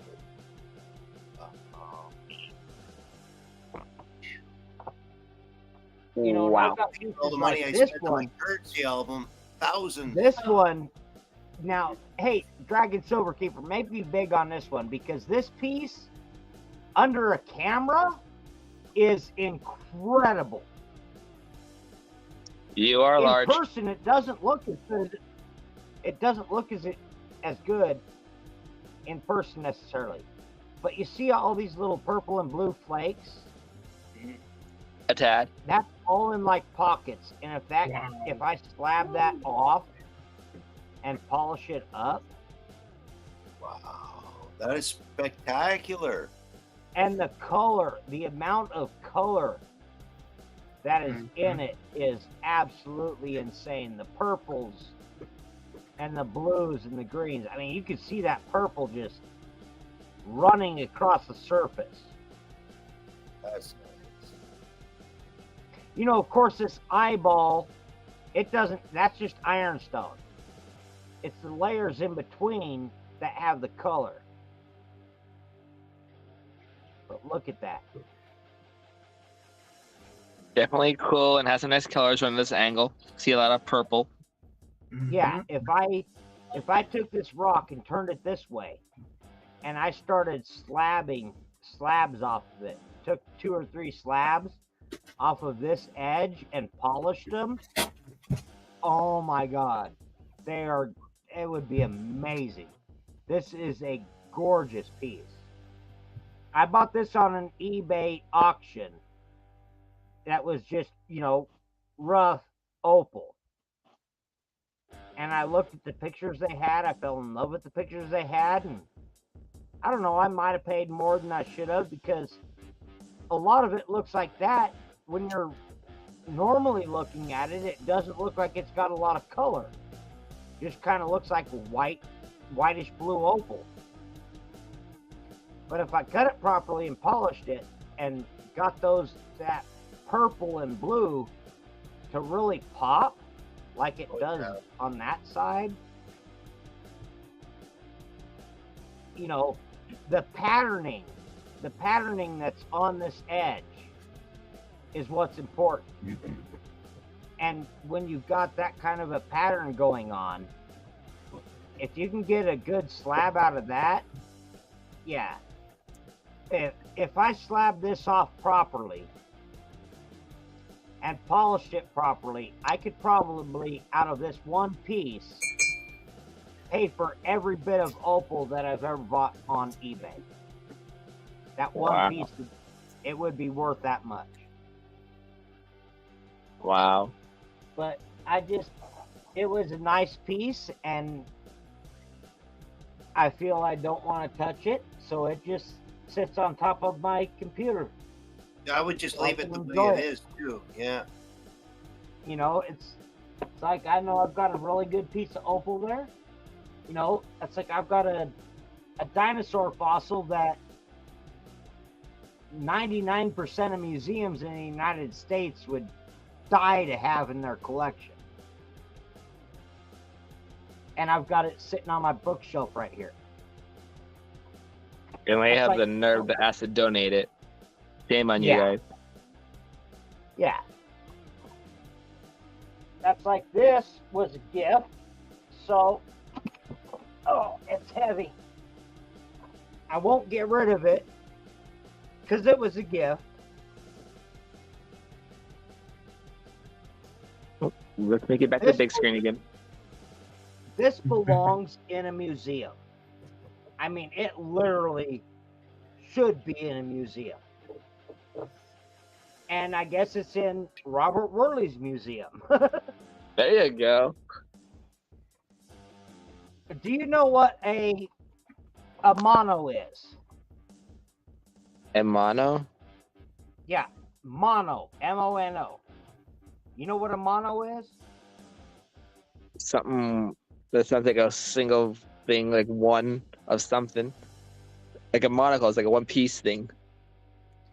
Well, it's more based on Spanish. Mono is like hand. Oh. Okay. And a mono is the grinding stone. The Manos. that you're used when you're grinding corn or something. And the base stone that you are grinding that corn against is known as a metate. And I was given one. That is a complete, perfect metate. Now you see like this groove here, and this groove here, and it's kind of heavy. It But seems this that way. This groove down here and this groove down here, that's where it was literally staked down to like the ground at an angle. And then they would grind the corn and grains on this rock. Oh wow! Wow. And Listen to get pizza on. this is 100% complete, perfect, pristine metate. That deserves to be in a museum. I One mean, of a it kind. deserves it. One of But a kind. It's in my museum. I enjoy it. Luckily, I get to look at it every day. And I like to show people online and stuff as well. Because I want agree. everybody to be able to enjoy it. But yeah, that is a definitely museum quality piece. Oh yeah. Mrs. Kitchen Crazy says Robert has all kinds of beautiful things. I agree. Yeah, Mrs. Scratch and Go Crazy. I've got some amazing stuff. It's an ivory tower. That's like my first. No, the ivory Literally tower an is back ivory there. tower. No, the ivory tower is behind me. My first modern customs collection. It's Oh, in she that put it all collection. together. Make a Cartoons statue of Robert. Collecting.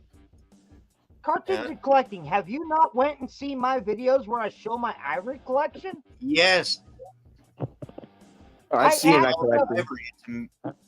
I add stuff to it almost every week. Even though I try telling people I'm not buying stuff, I still wind up buying stuff that I shouldn't buy. There's a good short. Something new to my ivory collection. Just bought this from wherever. I'm not telling you how much, but take a look at this. Well, I've shown a few of those. Oh, What about Mountain Dew King? Tyler, what do you collect? Mainly coins. Well, other than coins, you gotta have something else, right? for me, it's movies, especially horror movies. I I collect. I get all different kinds of stuff. like here's an old book printed in 1903. That's from 1903? From Is what I it a understood, remake or first? Is that an original in that condition? I don't know. When you open the look at- page, Look at the publication date. It should be in the first 3 pages or in the last page. I don't know. I'm looking. Mrs. Christian Go Crazy, I do too. That is my favorite genre, and it always will be.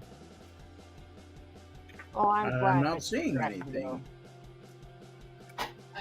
If it's not in the front, it should be in the back or on the bottom somewhere, the hardcover or something. Yeah, it should be in the front couple of pages near the bottom. Is that interested in? Is it? It might be in Roman numerals. Could be in the epilogue too. All But I there got should was that. Okay, go to the page before that. Page before it.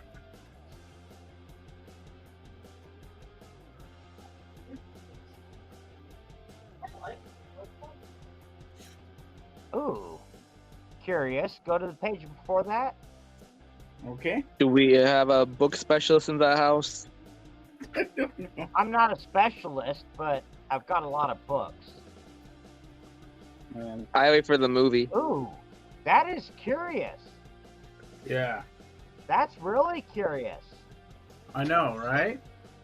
And there's nothing on the actual hardcover itself on the first or back one.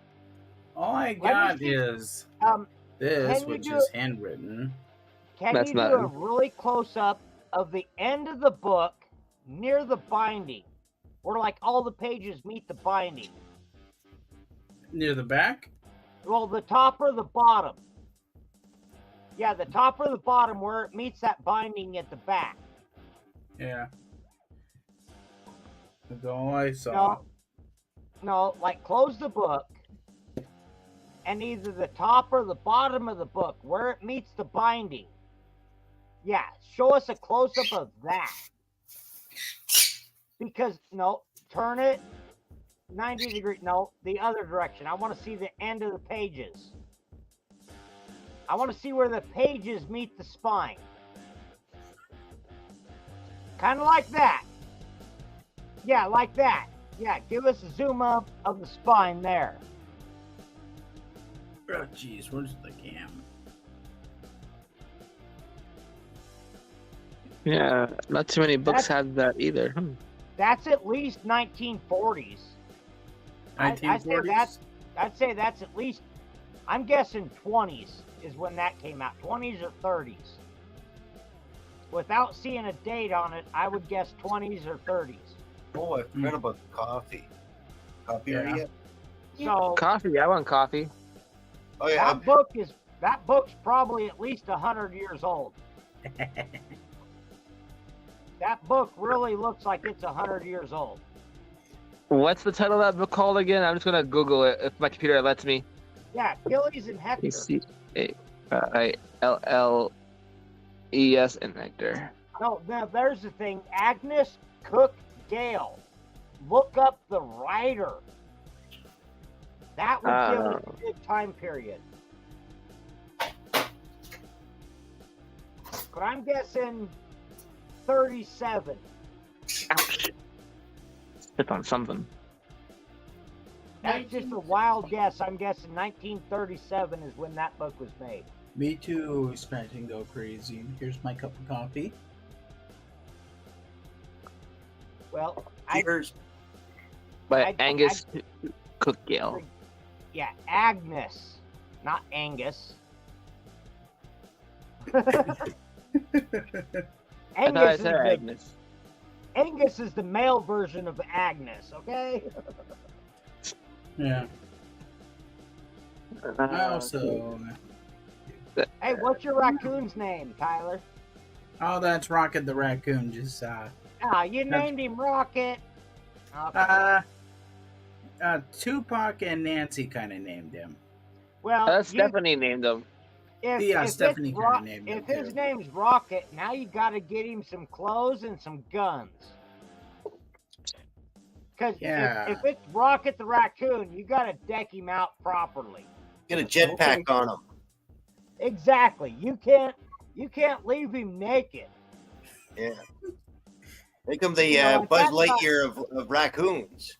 Exactly. Okay. When he was naked, he didn't have a name. He had to come up with a name. Yeah. Oh yeah. Yeah, I actually, a lot of people didn't like Guardians 3, and I actually really liked it. I got this thing from a garage sale a couple of years ago for $0.25. Yeah, and I could totally see being called Rocket, but I think you need to give him an outfit. I'll work on that. Yeah, don't leave him naked. Make him Rocket. Make it Rocket the Raccoon. Okay, I will look into that and see what I can do. I'm not seeing anything. And I'm crazy. Hello, welcome back. How are you? Yeah, it's weird. I don't think it was a highly production book. Yeah. I got it from a Salvation Army's thrift store for a couple bucks. But I'm thinking it was probably printed in the mid-30s is my guess. Mid-30s? Just judging by the look of the book. Oh yeah. I'm thinking mid-30s. Oh yeah, and I don't think there's too many that collect these things. Yeah, there's not very many people collect staplers. Yeah, I got like, I don't know, 40 of these in my bedroom. Like, I got antique irons. I don't even know why I still have them. You know. So Tyler's, hey, there you go, everybody. If you have an antique stapler, Tyler's a collector of antique staplers.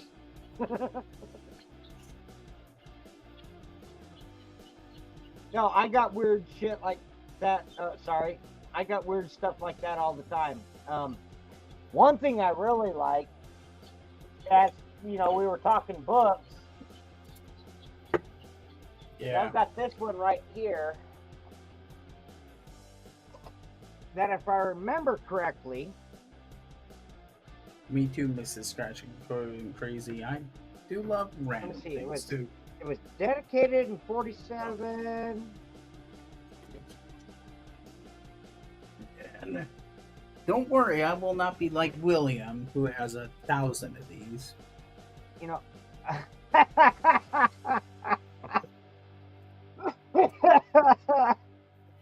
Oh, Tyler. Oh, you I got two of them. Hooked. Oh yeah. Here's the other one. That's like. Oh wait, what the heck is that one? It's a Billy cow? Goat. This one Billy is Goat? Connor the Cow. This one's Billy Goat. Now you find me one of those that is Gizmo. I want it. Gizmo. Oh, damn millennials! You're a millennial, aren't you? Mm-hmm.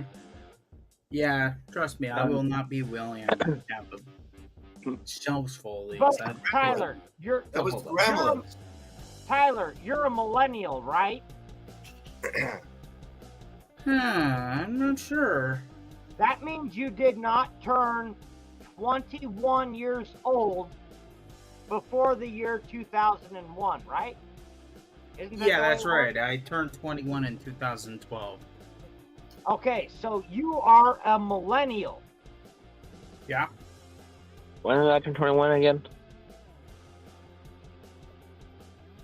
Probably some stupid date. Yeah, it was years ago. It was years ago, actually.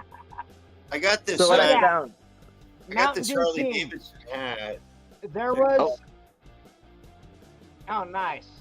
That's an oldie. They don't make that. They only came out with this idea for an emblem for a short while.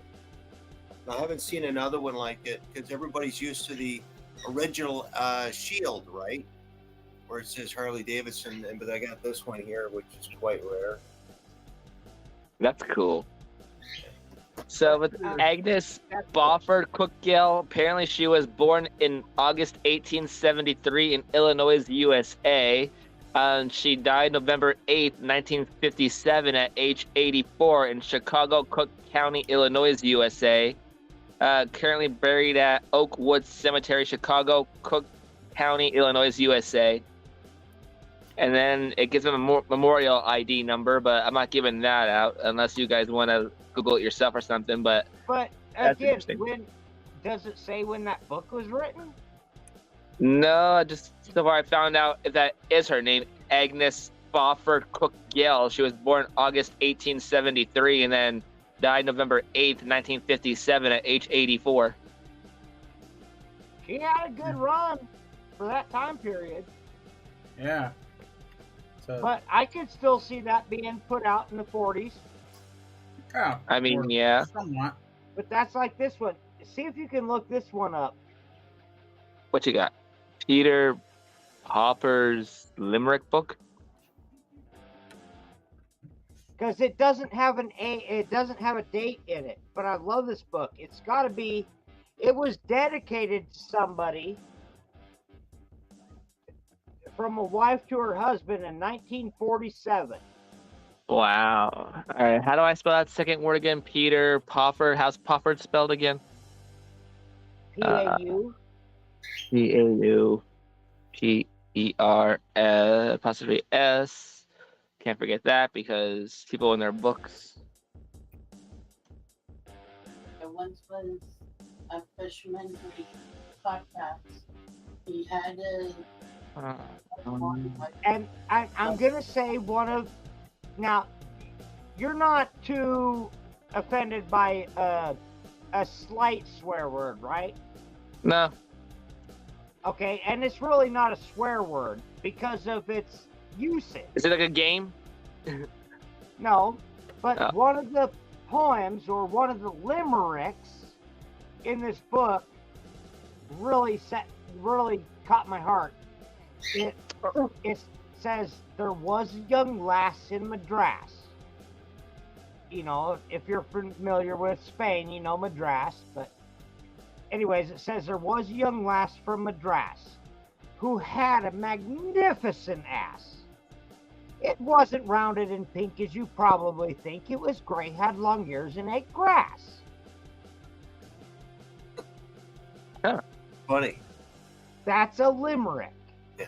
And that's one of them that's in here. And I absolutely love this book.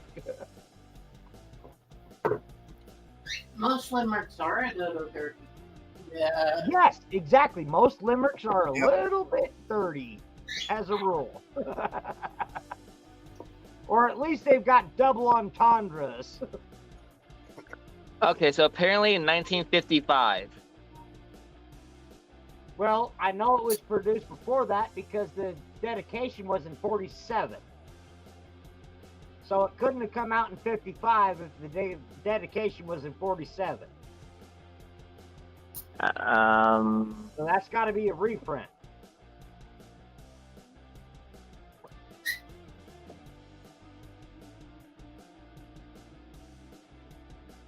I'm not sure how good that shows up on a bigger screen. There we go.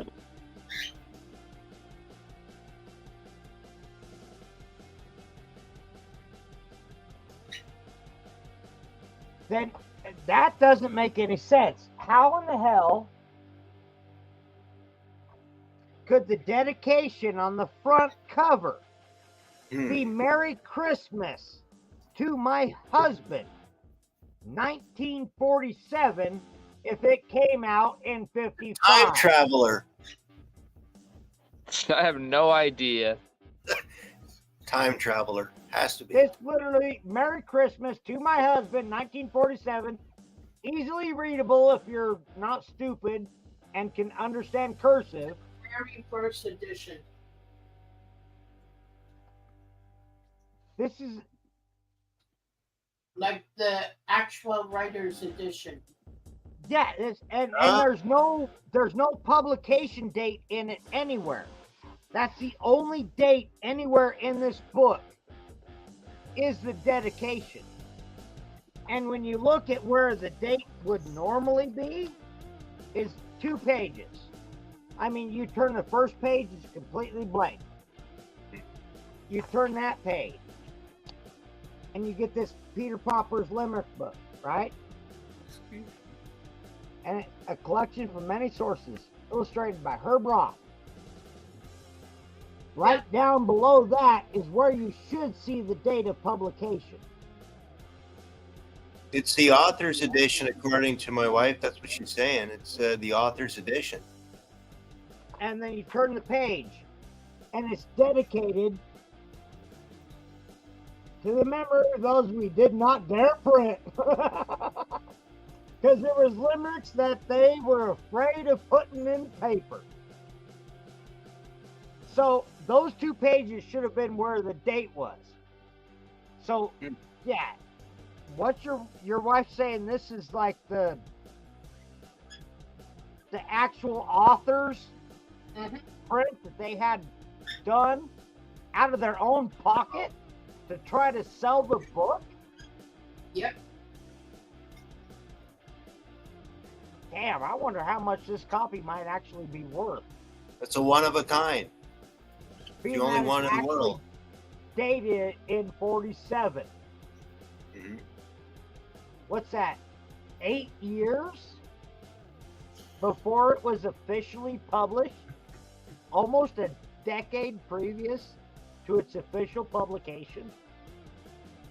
I mean, that is interesting. Mhm. I mean, I don't know. That might actually be worth some money.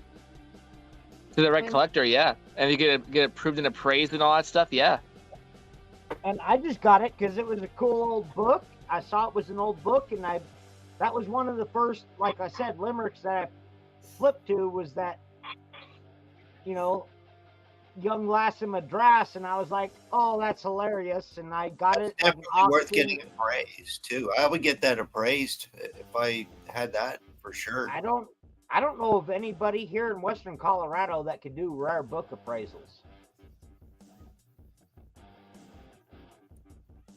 There might be somewhere. And I don't know. It's got to be somewhat rare if it was an artist publication before it was actually, picked up by a publisher. It's definitely got to be a rare copy. I never thought about that. I never even thought about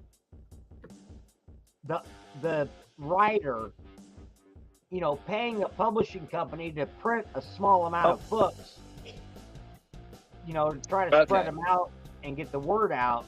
I never even thought about something like that. So apparently Achilles and Hector by Agnes Cook Gill was published August 20th, 2008. That's from 2008? Apparently. And it looks that old? Let me scroll that. Oh, I'm moving everyone around. Whoopsies. Hold on. Let me do this. And you can find more. make this screen bigger. Yeah, authors actually did a very first Huh. print of the book. I don't know. Oh, that's Weird. Achilles A. Hector. Yeah, I googled it as Achilles and Hector, and that's what it came up as. Well, just do an image search. See if you can find the right image that matches the book cover he's got. I was trying that, and there's nothing like that. There's things that, well, there's this, but that's not how his book looks. And no, I'm not doing ads. Go away. Let me do ads. So- You gotta pay up. Okay, well, do this real quick for me. What's up? Look up Agnes Cook Gallon or whatever the hell her name is. Just like search her and see what time she lived, because those might be modern reprints, and he might have an original. 1873 to 1957, like I said earlier. Yeah. She died in 57, so I bet that book's from the 40s. I bet Oh, yeah, you that would make more copy sense, got from 'cause- the 40s. Why would it be published nearly 51 years later? Because people have no good content to put out, Oh, where'd I go? I missed something. and so people copy other people's content and throw it out there, or they rewrite it and throw it out there as if it's Should something be new. considered a republish, not really published, because it's been published so Well, many times, right? But it might not be a republish. It could be a reimagining. Isn't that the term they're using now? They're reimagining the story, Yeah, and updating it, modernizing it, or Ruining some it. crap. That's it. yeah, Woken it. Yeah, that too. exactly. Yeah. So, it might be a reproduction of it, but from what he's got, I think Tyler's got an original copy. From using Google, Google, what do you call it? Image search. Yeah, I found this. Sorry. And then Yeah, that's what yours looks like. Yeah, Yep. copies no longer available. See similar copies. I think Tyler might have an original copy of that book. yeah. It looks original. Mm-hmm. I don't know. So It's I wonder interesting. now what you'd have to look up is when was that book originally first published? Yeah. You might not have a first edition, but you might have a second edition or something. But either Mhm. way, I think you've got an original copy. It's not You one got of that at definitely- Salvation Army too, right? Yeah, it's definitely not a modern reproduction. He's got an original. Wow. That's from the 40s or 50s. Yeah. Maybe. I don't know if there's any too many Was the early 1900s? book annuluses here in Bellingham, but I might see about the library, see if they know a little bit about it. Yeah, a library would be a great place to go as a starting point. Because a librarian hopefully is knowledgeable enough about books that they could give you an idea just looking at it. And then there's a good chance that they might know a historian that, is kind of focused on books. Yeah. They might be able to tell you somebody to go to that would be able to inform you on what you got. It'll take a little bit of look and research, I'm sure, but I think eventually you'll be able to figure out what you got. Yeah. But I'm thinking that book's from the early 40s, maybe mid 40s. You're thinking early to mid 40s on that one? Yep. I'm thinking 42 to 46 when that book was produced. Based on the author's age, when they were born, when they died, what the book looks like, what the artwork on the book looks like, how it's put together. Just my guess would be, somewhere between, 42 and maybe 50. So anywhere in the 40s is kind of an optional. I don't think it's older than 40s. I don't think it's newer than 40s. I think it definitely was somewhere in the 40s. But that might just be, an opinion of me because I had too many adult beverages and it's getting late. Okay, I found a couple more dates. One says February 20th, 2019, which we know can't be right, but on the side where it says the book Achilles and Hector was written by Agnes Cook Gale, it was originally published in 1904. So the original was 04. Huh. The book is available in paperback format and has 172 pages. How many does that book have? It could be 04. I mean, it's possible. It goes up to 175. Interesting. So, yeah, I don't know. That could be a reprint of an original because I don't know. It could be. It doesn't really look It doesn't look old enough for 04. I'd be curious to do the research on it for sure. Find out. Yeah. That's what I've been thinking about doing. I would think earliest, from what I'm seeing, I would think earliest would be 1920. Yeah, I was thinking what we were saying, Robert. It might be 40s, might be 30s, 20s. Yeah. I just don't know. It looks a lot more like 40s to me. Maybe a second or third edition. I don't know. But yeah, I mean, if you can find somebody that really knows books that will tell you about it and not charge you, go for it. Get any information you can as long as it's free. If somebody's trying to charge you to appraise it, tell them to kiss off. Yeah. That's like, I've got a little book here somewhere. Yeah, right here. Now, these are kind of cool when you can get them. You see this?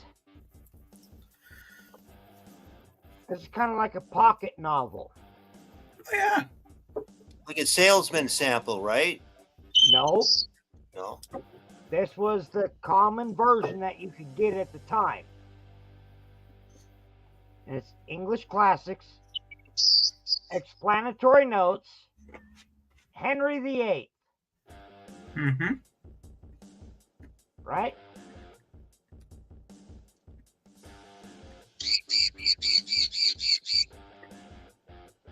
Look at the date.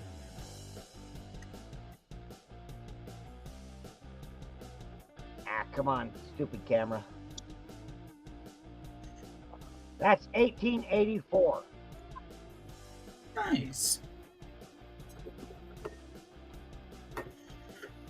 But if you were like hanging out with Billy the Kid, like if you were Josiah Doc Skurlock, and you're trying to quote poetry and claim it as your own, chances are you've got a couple of these books in your pocket. Yep. Yeah, 1884. What? No.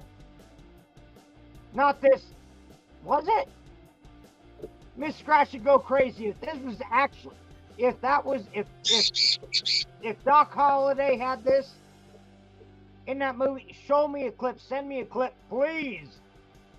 You don't know, that will make, that I will treasure this 1,000 times more than I already do.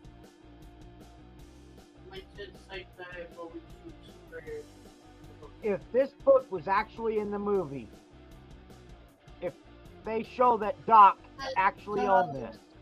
Tyler Evans, that's 1903. Really? Yeah. I will. Not the Siberia. Oh, not this one. The book No, Siberia. at the end of the movie, Mrs. Scratch and Go Crazy, if I could get a hold of that book, I mean, that's my holy... I would almost get rid of my entire Ivory collection to own an original, pristine copy of My Friend Doc Holliday, written by Wyatt Earp. I would get rid of all of my Ivory for that book. Okay, Tyler Evans, I looked up that book. It's 1903, and it's a second edition. It's a It's second 03. edition. Okay. It's an 03, 1903. really? Wow. Wow. Yeah, That is awesome. there's a site that you could go to for book collectors, Okay. and you can look up any hardcover book, but Okay. you go by the image on the front of the book and details like the gold that they use for the printing on the front where it says her name. You go by that. If it's done in a Oh. black ink, it's actually newer than the ones done with the gold. And if it has no color at it, it's just depressed into it, that's actually the original. The original. Huh. That's Wow. cool. Okay. So you're looking at a second edition from the early 1900s? That's really cool. That's Yeah. awesome. Cool. In that condition, because that's in great condition. I'm kind of a weirdo. I collect books.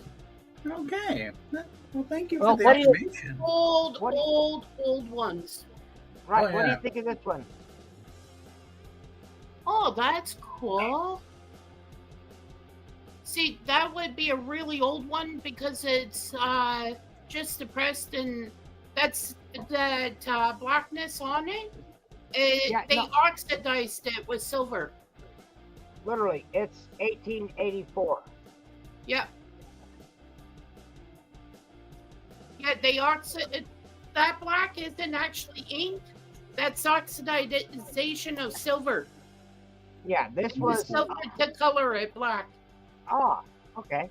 Well, this was 102 years before I was born. Or, no, 98 years before I was born is when this was I published. actually got a book that was done in 1814. It's about Oh, the nice. Pathfinders and pirates. Well, did you find my Limerick book? What was that? Were you able to figure out when this thing was published? Well, that's an author's edition.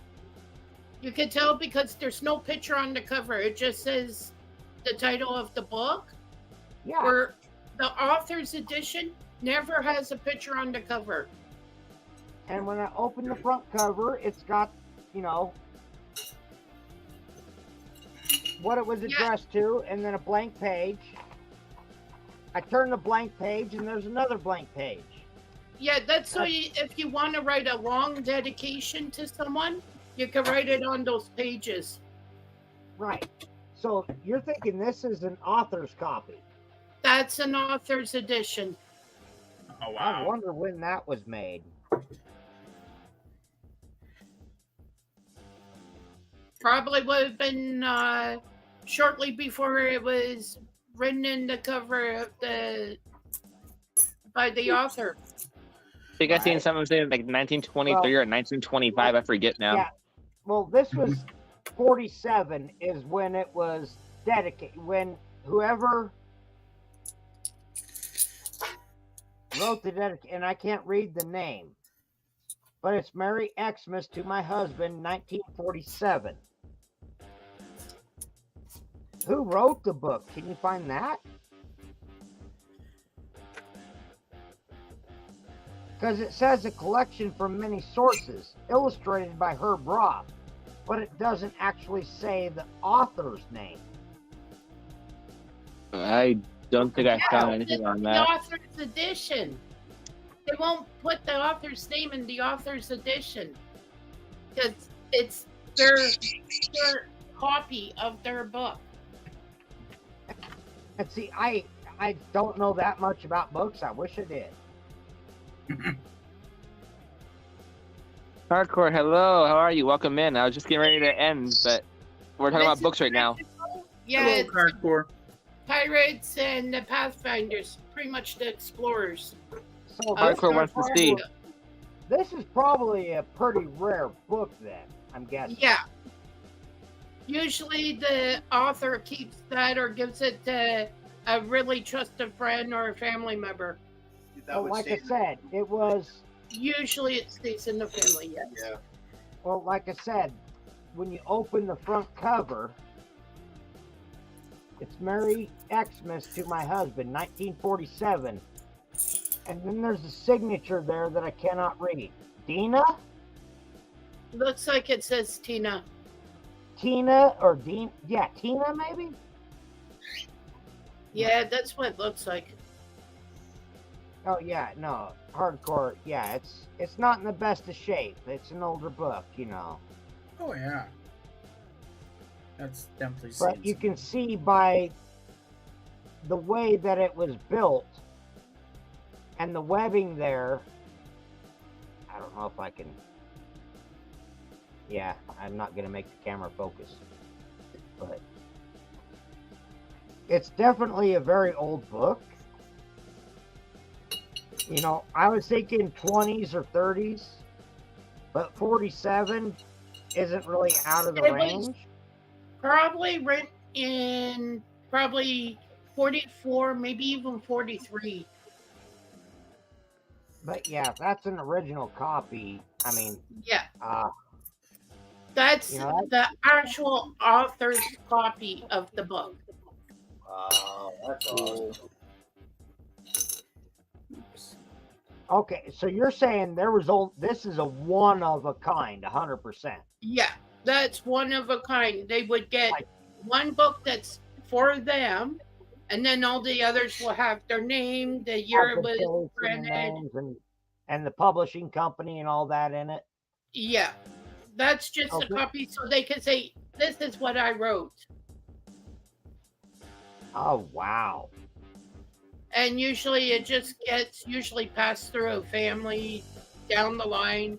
So some kid says, "I don't want this," and they throw it in the And the thrift shop. in an auction of some sort. That's where I got. I don't know. Or if in I- a box I, at a yard sale. Or, Yeah. I well, either that's got how the I thing. collected a lot of my old books. I collected them that way, was from yard sales. I wonder what this might be worth because limericks are kind of controversial. I actually have to find a book trader that specializes in rare editions. 'Cause Yeah, I could depends see- on the I mean, collector too. like, if you look really close at this label, it was almost like it was like the paper of the book was cut for that Yep. label to be put on there. Yep. They're really simply done, the covers, when it's the author's edition. Oh, wow. Any other book would have a picture on the front, or even like a photo, even done for the Well, cover. That really, you're tearing me in two here. It's like, oh my God, I need to sell this to a collector, or oh my God, I'm a collector. I'm going to hang on to this forever. So yeah, get it appraised and keep it for yourself. And who knows, the rest collector, if you decide to sell it down the road, might be worth some money. So I mean, Hardcore Copper, we know, did Google it, and I forget what all we said about it. the spine isn't great. The spine's a little messed up, but that's honestly all that's messed up on this book. Front cover, back cover, basically pristine. You know, all the pages are pristine. So what is that book even about? It's Limericks. limericks. They're rhyming poems. And usually Oh, okay. they have an adult connotation in amongst it.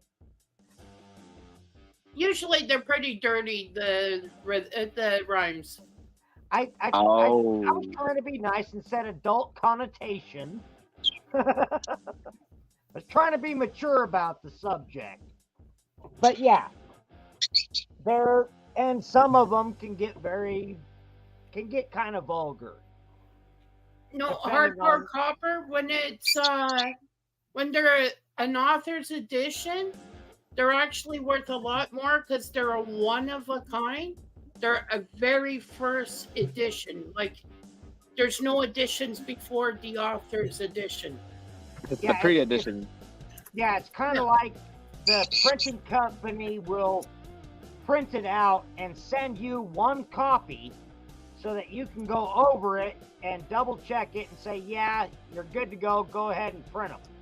Yeah, that's it exactly. And I never even thought about that, if that's what that is. Yeah, because book I did on Camping with Kids, I gave my author's edition actually to my nephew, and he still has it. Yeah, if that's an original author's edition, and that was the author and dedicated it to her husband in 1947, Yeah.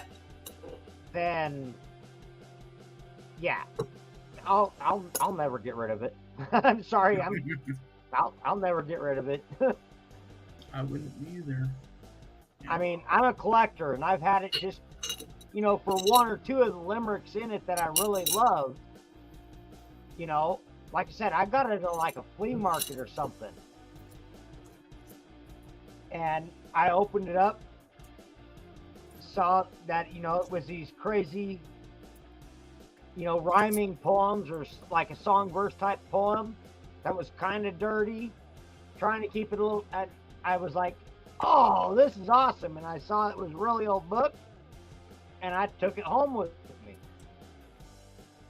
You know, and I've been trying to figure out exactly what it was ever since, but I never thought about, you know, like a pre-release, you know, writer's edition, something that was sent to them to double check and make sure that, yeah, everything's okay. Yeah, and so if you decide, oh, take that chapter out, I don't want that chapter in, or you better remove that poem because it's kind of too much of what I don't want to add, or Yeah, exactly. Cajun Roots Resale LLC. Hello, how are you? Welcome in. Good to see you. Wow. Hi, Cajun Roots. yeah, it's good to check the thrift shops and yard sales for books like that. If there's no author in it, and there's no publishing date, not even in Roman numerals, then it's a writer's edition. I'm gonna try to remember that. You might have to remind me over the next month. Every time we see each other in a chat or something, you might have to remind me about that, because after my epilepsy, it's my seizures. It's really hard for me to remember stuff. Oh, I hear you. I get seizures from my Parkinson's. Sometimes it My seizures came out. kills my Yeah, brain cells. we don't know where mine came from. I think I figured it out. I think I starved myself to death. But instead of dying, I wound up having 15-minute plus grand mal seizures in ICU. The hospital, they literally called my family and said, "Hey, if you want to see him alive, you better get here now because he'll never walk out of this hospital." And I was in a coma. I've told my mom that so many times. My mom goes, "Yeah, right. I'll be taking her home in about an hour," because she'll say, "I want to get out of here." So you're a stubborn pain in the ass like I am, huh? Yeah. Yeah. Ended up having to live at a hospital for about a month because of my son. Well, I was in the hospital, I think, only for about 2 weeks or so. I'm not sure. But I know I was in a coma for most of it. And my roommate at the time snuck my miniature poodle under his trench coat into the intensive care unit. And the nurse on duty, she turned around and acted like she was fiddling with machines and whatnot, so she could pretend like she didn't see it happen. But he turned that poodle loose on my bed. 3 days later, I was in a coma. 3 days later, after that poodle, I walked out of that hospital on my own 2 feet. Yeah. When I And was the in the doctors- hospital, They thought I was brain dead because you don't survive 15-minute grand mals. Yeah, you can. Well, you can, but if you're having 15-minute plus grand mals in the intensive care unit and they can't control them, They start They going like consider this, you watching to watch. yeah, pretty much. They're like, wow, 16, 17, 18 minutes. It's like, damn. Like, this dude's brain is fried. He's never leaving here. Well, 3 days later, you go, "Okay, I'm going home." it was almost like that, but I lost a lot. I mean, honestly, before that happened, I literally had a genius IQ. I had taken tests. I had that IQ level. After those seizures, when I walked out of that hospital, gone. I've gotten back to, I think maybe just a little above average. But Yeah, I but don't no think one above average, anyways. I will ever get back to where I was. It's boring when you're more smart than everybody else. No, it wasn't. That was fun. Yeah, but you tell a joke and they don't get it. Then it's no fun. Well, that did suck because, yeah, there was a lot of stuff that people did get. I agree with you there. There was a lot of things I could come up with, and people just were like, huh? And I was like, never mind. Yeah. I was like, that was an amazing joke, but whatever. Well, I But like yeah, cartoons. Get back here. I did experience that a little bit. Thanks for coming on, Cooking, and explaining all that to us. Really appreciate it. She's Yeah, the, thank you, she's Cooking. the book Thank expert. you. I don't know nothing Information. about books. She's like, When I go back to Missouri and get the rest of my collection of stuff, I'll have to talk to Cookie. 'Cause, I mean, I've got some other cool books up here. You know, nothing special. Nothing like the two I showed you. But like, this one. This one I've never been able to look up because I don't even know how to pronounce the name.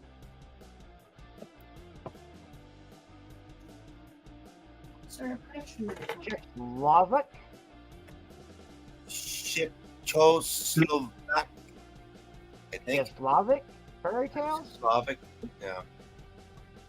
Czechoslovakia or something like that. But it doesn't have the whole Right, I'm word. thinking it's Like, Czechoslovakia or something. But Parker Fillmore, right? Now this was a school book,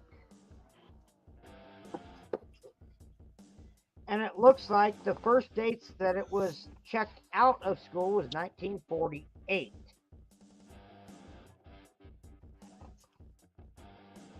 And actually, this is a copyright 1919.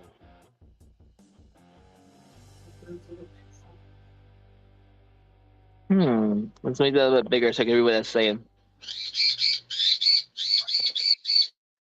But it's also like on here, it's got a dedication page.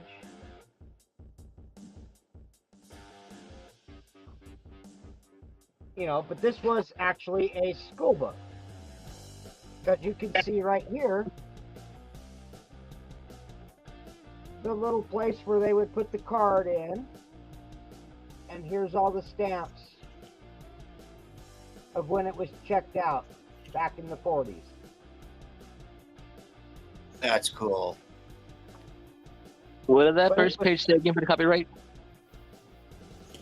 Huh? No, it wasn't, because like the when you open the cover, you've got, you know, a blank page. It's got the slip on it, and then you turn it, and again you've got 2 blank pages. You turn that one, and you've got the title page, and then as normal, right behind the title page, you've got the copyright page. Mm-hmm. Yeah, try to see what it said after the 1919. Hold on, let me look back.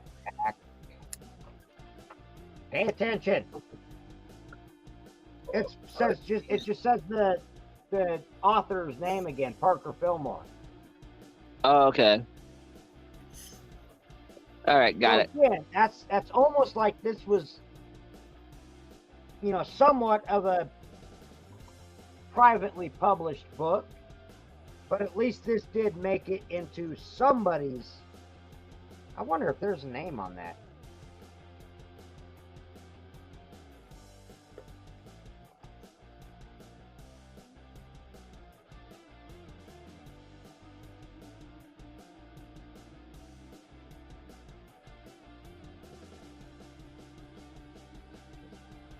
Says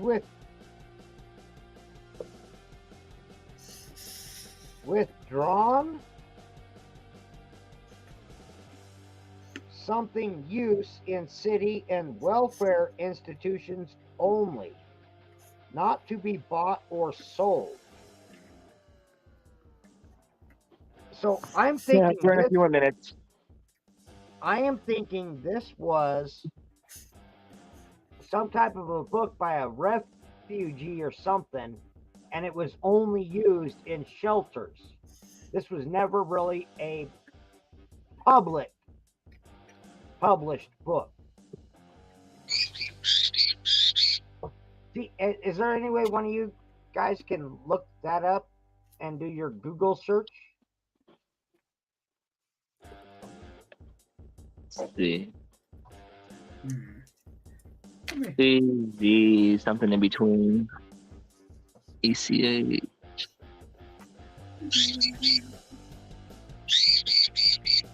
OSL.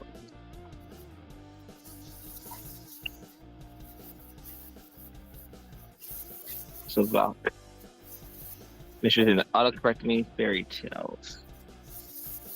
And it's Parker Fillmore. Parker Fillmore. And this has got to be from, well, like I said, the date says 1919.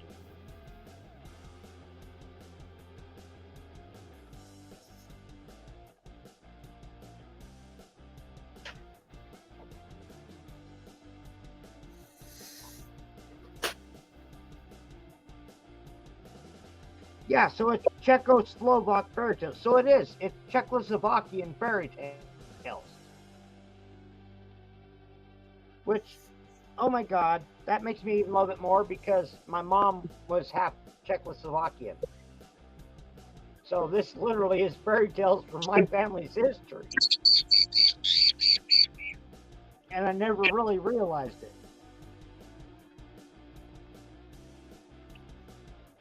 Huh.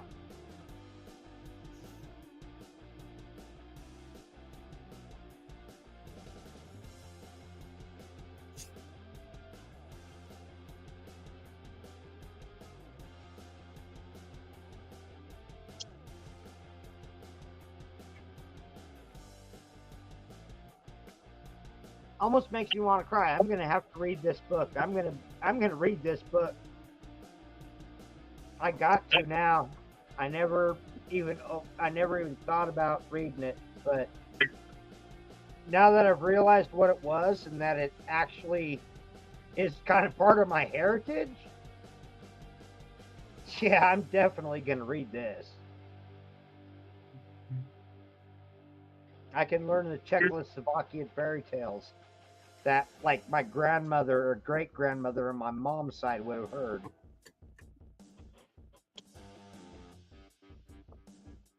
All right. Wow. This stapler I showed earlier. This was what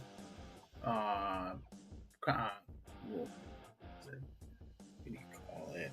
Patented in 1935. What's that? As I know. The Oh, that stapler? Yeah, it was made by Bostitch, and it was patented in 1935. Oh, nice.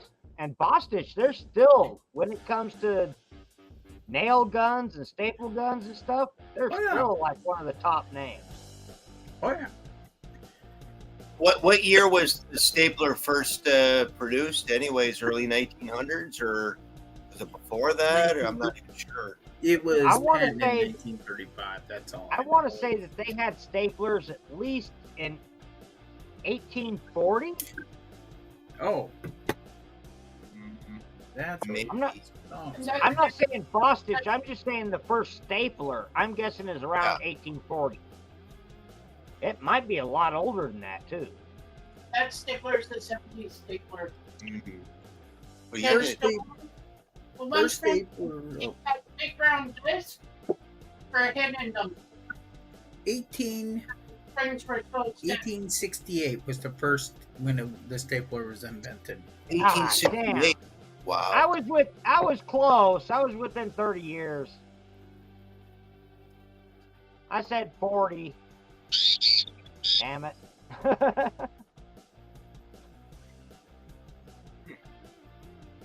Yeah, that is actually Mrs. Scratch and Go Crazy and Hardcore Copper. That's going to be very special to me.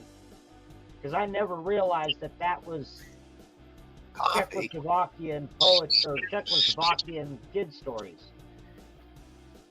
Or whatnot. Fairy tales. And I used to collect also Yeah. office supplies. Oh, yeah. She collects office supplies.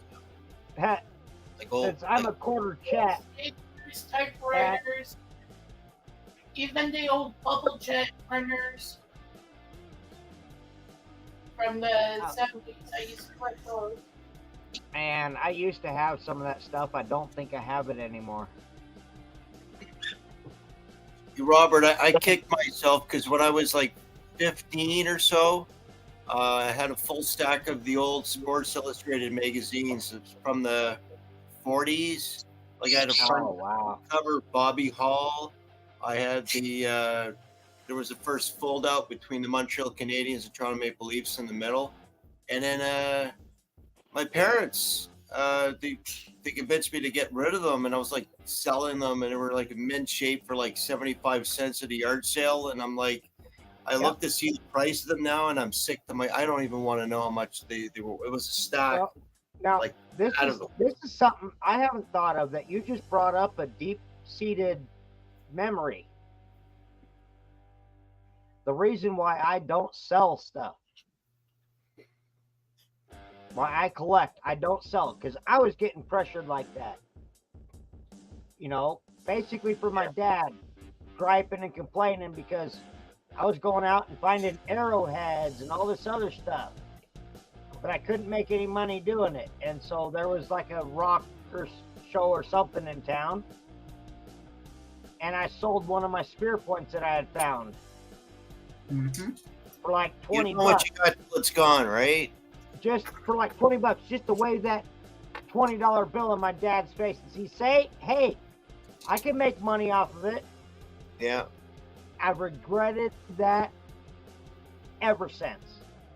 I mean, that's... I think that every collector, regardless of what it is, we go through, like, as we're growing up, we seem to realize we give away the stuff we should have kept.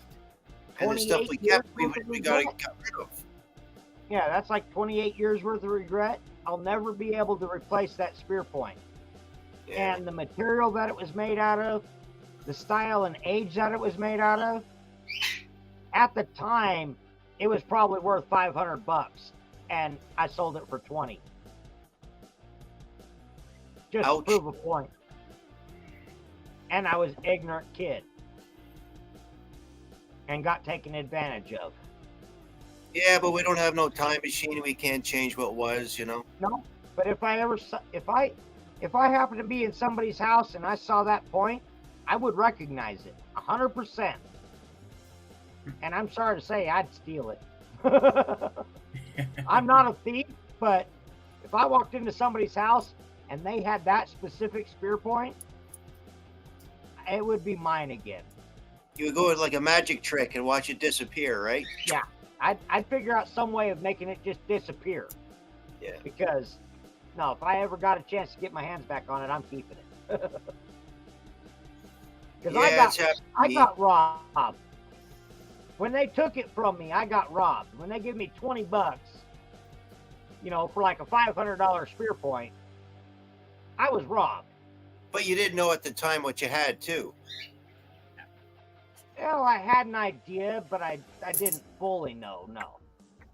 Yeah. I didn't really understand what I had. See, that was my thing, too. I would get something dirt cheap at a yard sale, and I would never think to do the research on it. So what I had was really valuable. And then I end up giving it away to a friend. And then later on, I'd look it up and I'm like kicking myself, you idiot. I gave do that. A lot of money. I wound up doing that a lot. But this spear point, I dug up with my own hands from a cave that I found. Oh, man. You know. Oh. And yeah, and like within a week or two after I sold it, you know, well, the minute I sold it, I regretted selling. Because I never did want to, but I was tired of hearing my dad.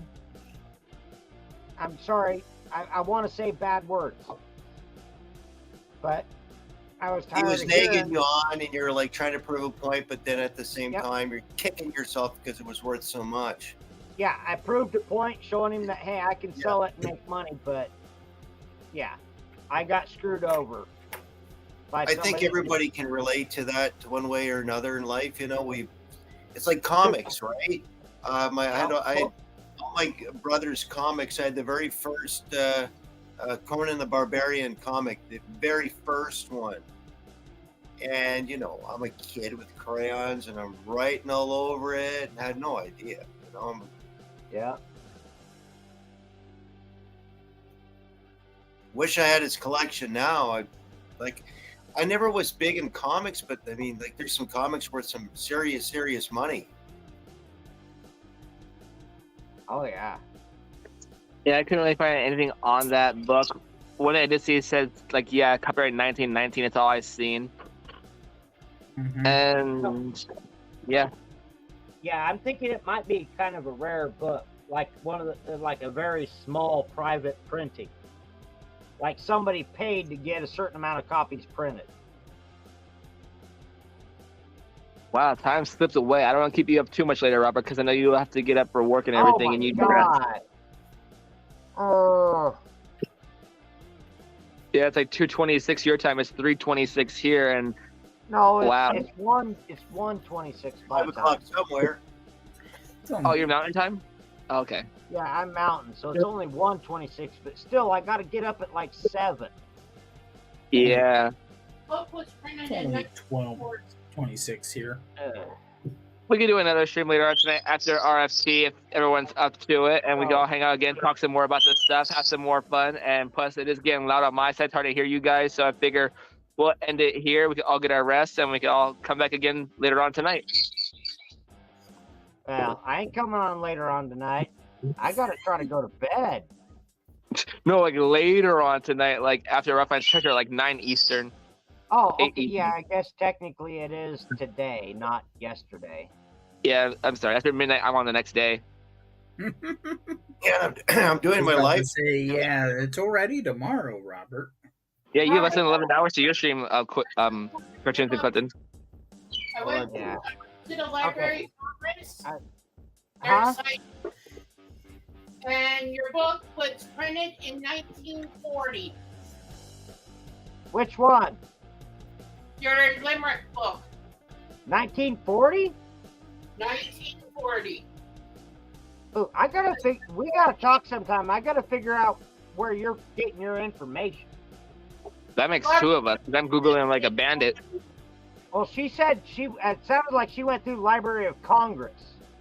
Yep. It's their database. You can look up any book there that's ever been published. Well, for all my bookworms, you heard it here first. Oh, hey, cooking. Did you see this one? Oh, here. Oh,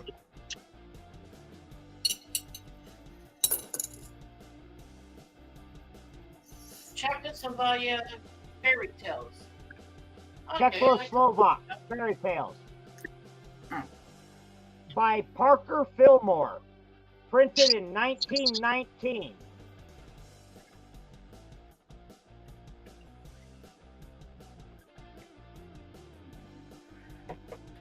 And once we get the answer on this, we will end it. And if anyone has any sign-offs, I'll give you all a one-on-one screen to give us sign-off if you have one. If not, we'll just end it. how is the Czechoslovakia spelled? She's trying to write it in. Well, this is, it's C-Z-E-C-H.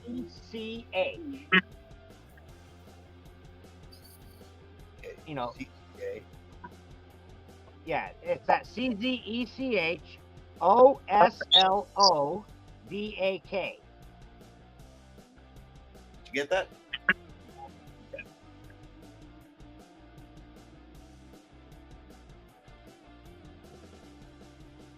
But yeah, Good night. Let's go crazy. this is a book of Czechoslovakian fairy tales. Good night. Which I didn't know until tonight. Good night. You know, we're having so much fun and getting conversations and everything. I'm like, holy cow, time's going by fast, and I don't keep everybody up that has to go to work in a little bit. I've lost track of time myself. An hour just flew by like a minute. Right, it's been almost over 2.5 hours. Thank you, everybody, for showing up again and hanging out and having fun with me. I appreciate all you being here. Exactly, Tyler. Time goes by fast when you're having fun. Like it's crazy. We did a 6-hour stream, and I didn't even realize 6 hours flew by. You know, I've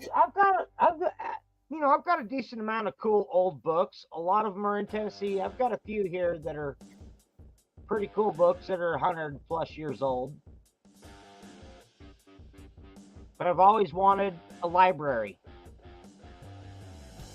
You know, and have like my music set up in there, have my record player and my records in there as well, but also be surrounded by books. That would be nice. You know, and Yeah, have- when someone gave me my warning, I was like 16% battery. What time is it? I'm like, oh wow, time went by fast. Yeah, Robert, yeah. even a custom-made library would be nice too. Like something custom-made for you. Oh well, see, and I can do it. I just gotta have a place to do it. You know, I live in a trailer, but I'm a carpenter. I can build a multi-million-dollar mansion. And I live Why in do a I trailer. tell you there's an app for that, like a book library where you put your books into a thing and it keeps track for you? No. And why do I also feel you have to pay for that too? I know there's an app like that for No. movies, so you could put your movies in and it goes ABC order. Yeah, forget digital. If I'm gonna read a book, I want a book. That's what I'm saying. You could have the book, I but don't have it want like I don't want a stupid tablet. Hmm. I want a book in my hands. That's what I'm saying. You have the book, but you can put it into your library, but not the book itself, just the title. The last house I used to live in, Yeah. 3 or 4 years ago, on the second floor down the hallway, we had this huge alcove. We just bought a bunch of bookshelves from IKEA and made that into a library. Oh, that would be so cool. Mm-hmm. It was pretty cool, yeah. We put like books and DVDs and all kinds of stuff up there. Yeah, Old magazines. I probably wouldn't do my DVDs, but books, magazines, and probably like my records and my 8-tracks and my cassette tapes and stuff like that. Yeah. But all right, you guys. Yeah, it's like stupid late for me. I've got to have my alarm set for what, something like 6.5 hours from now. I have no alarm. So I'll be lucky if I get 5.5 hours of sleep tonight. Yeah. I'll be doing good if I get that much. So I'm gonna say goodnight. I'm gonna say goodnight too. Take care. Alrighty. Take care. Good night, Robert. Good night, cartoons. Good night. Good night, Cartoons Tyler. and collecting. Good night, Dragon. Night, cartoons. Night, Tyler. Yep. Night, everybody in chat. And then I'm sure Cooking Clifton and Cross will tell us later on future streams or in chat if she finds out what that book was published or whatnot. And we'll just end it here, I guess. Yeah. So once again, thank you everybody for coming to all these live streams tonight. I appreciate you all being here. And until next time, keep hunting, keep stacking, and have a good one. We'll see you real soon, everybody. Anything to say, Take care. Tyler? Good to see you too. Cartoons, anything you want to say to sign off? I'm tired. Anyways, good night, everybody. Catch you next time. And Cookins over here. She's going to say goodbye too. See y'all later. See you later, alligator, and a wild crocodile, or however that goes. Yep. Pretty much. See you later, everybody. Take Yep, care. don't forget, today we have cartoon stream at 2 o'clock Eastern, 1 Central, 12 Mountain, and 11 West Coast time. It's at Come to- 2 p.m. Eastern Standard Time. Yeah. So I'll see you all on his stream later on today too. And then I have to go probably like an hour into it because I have another Zoom conference I'm going to be attending. So yes, good night, everybody. Take care.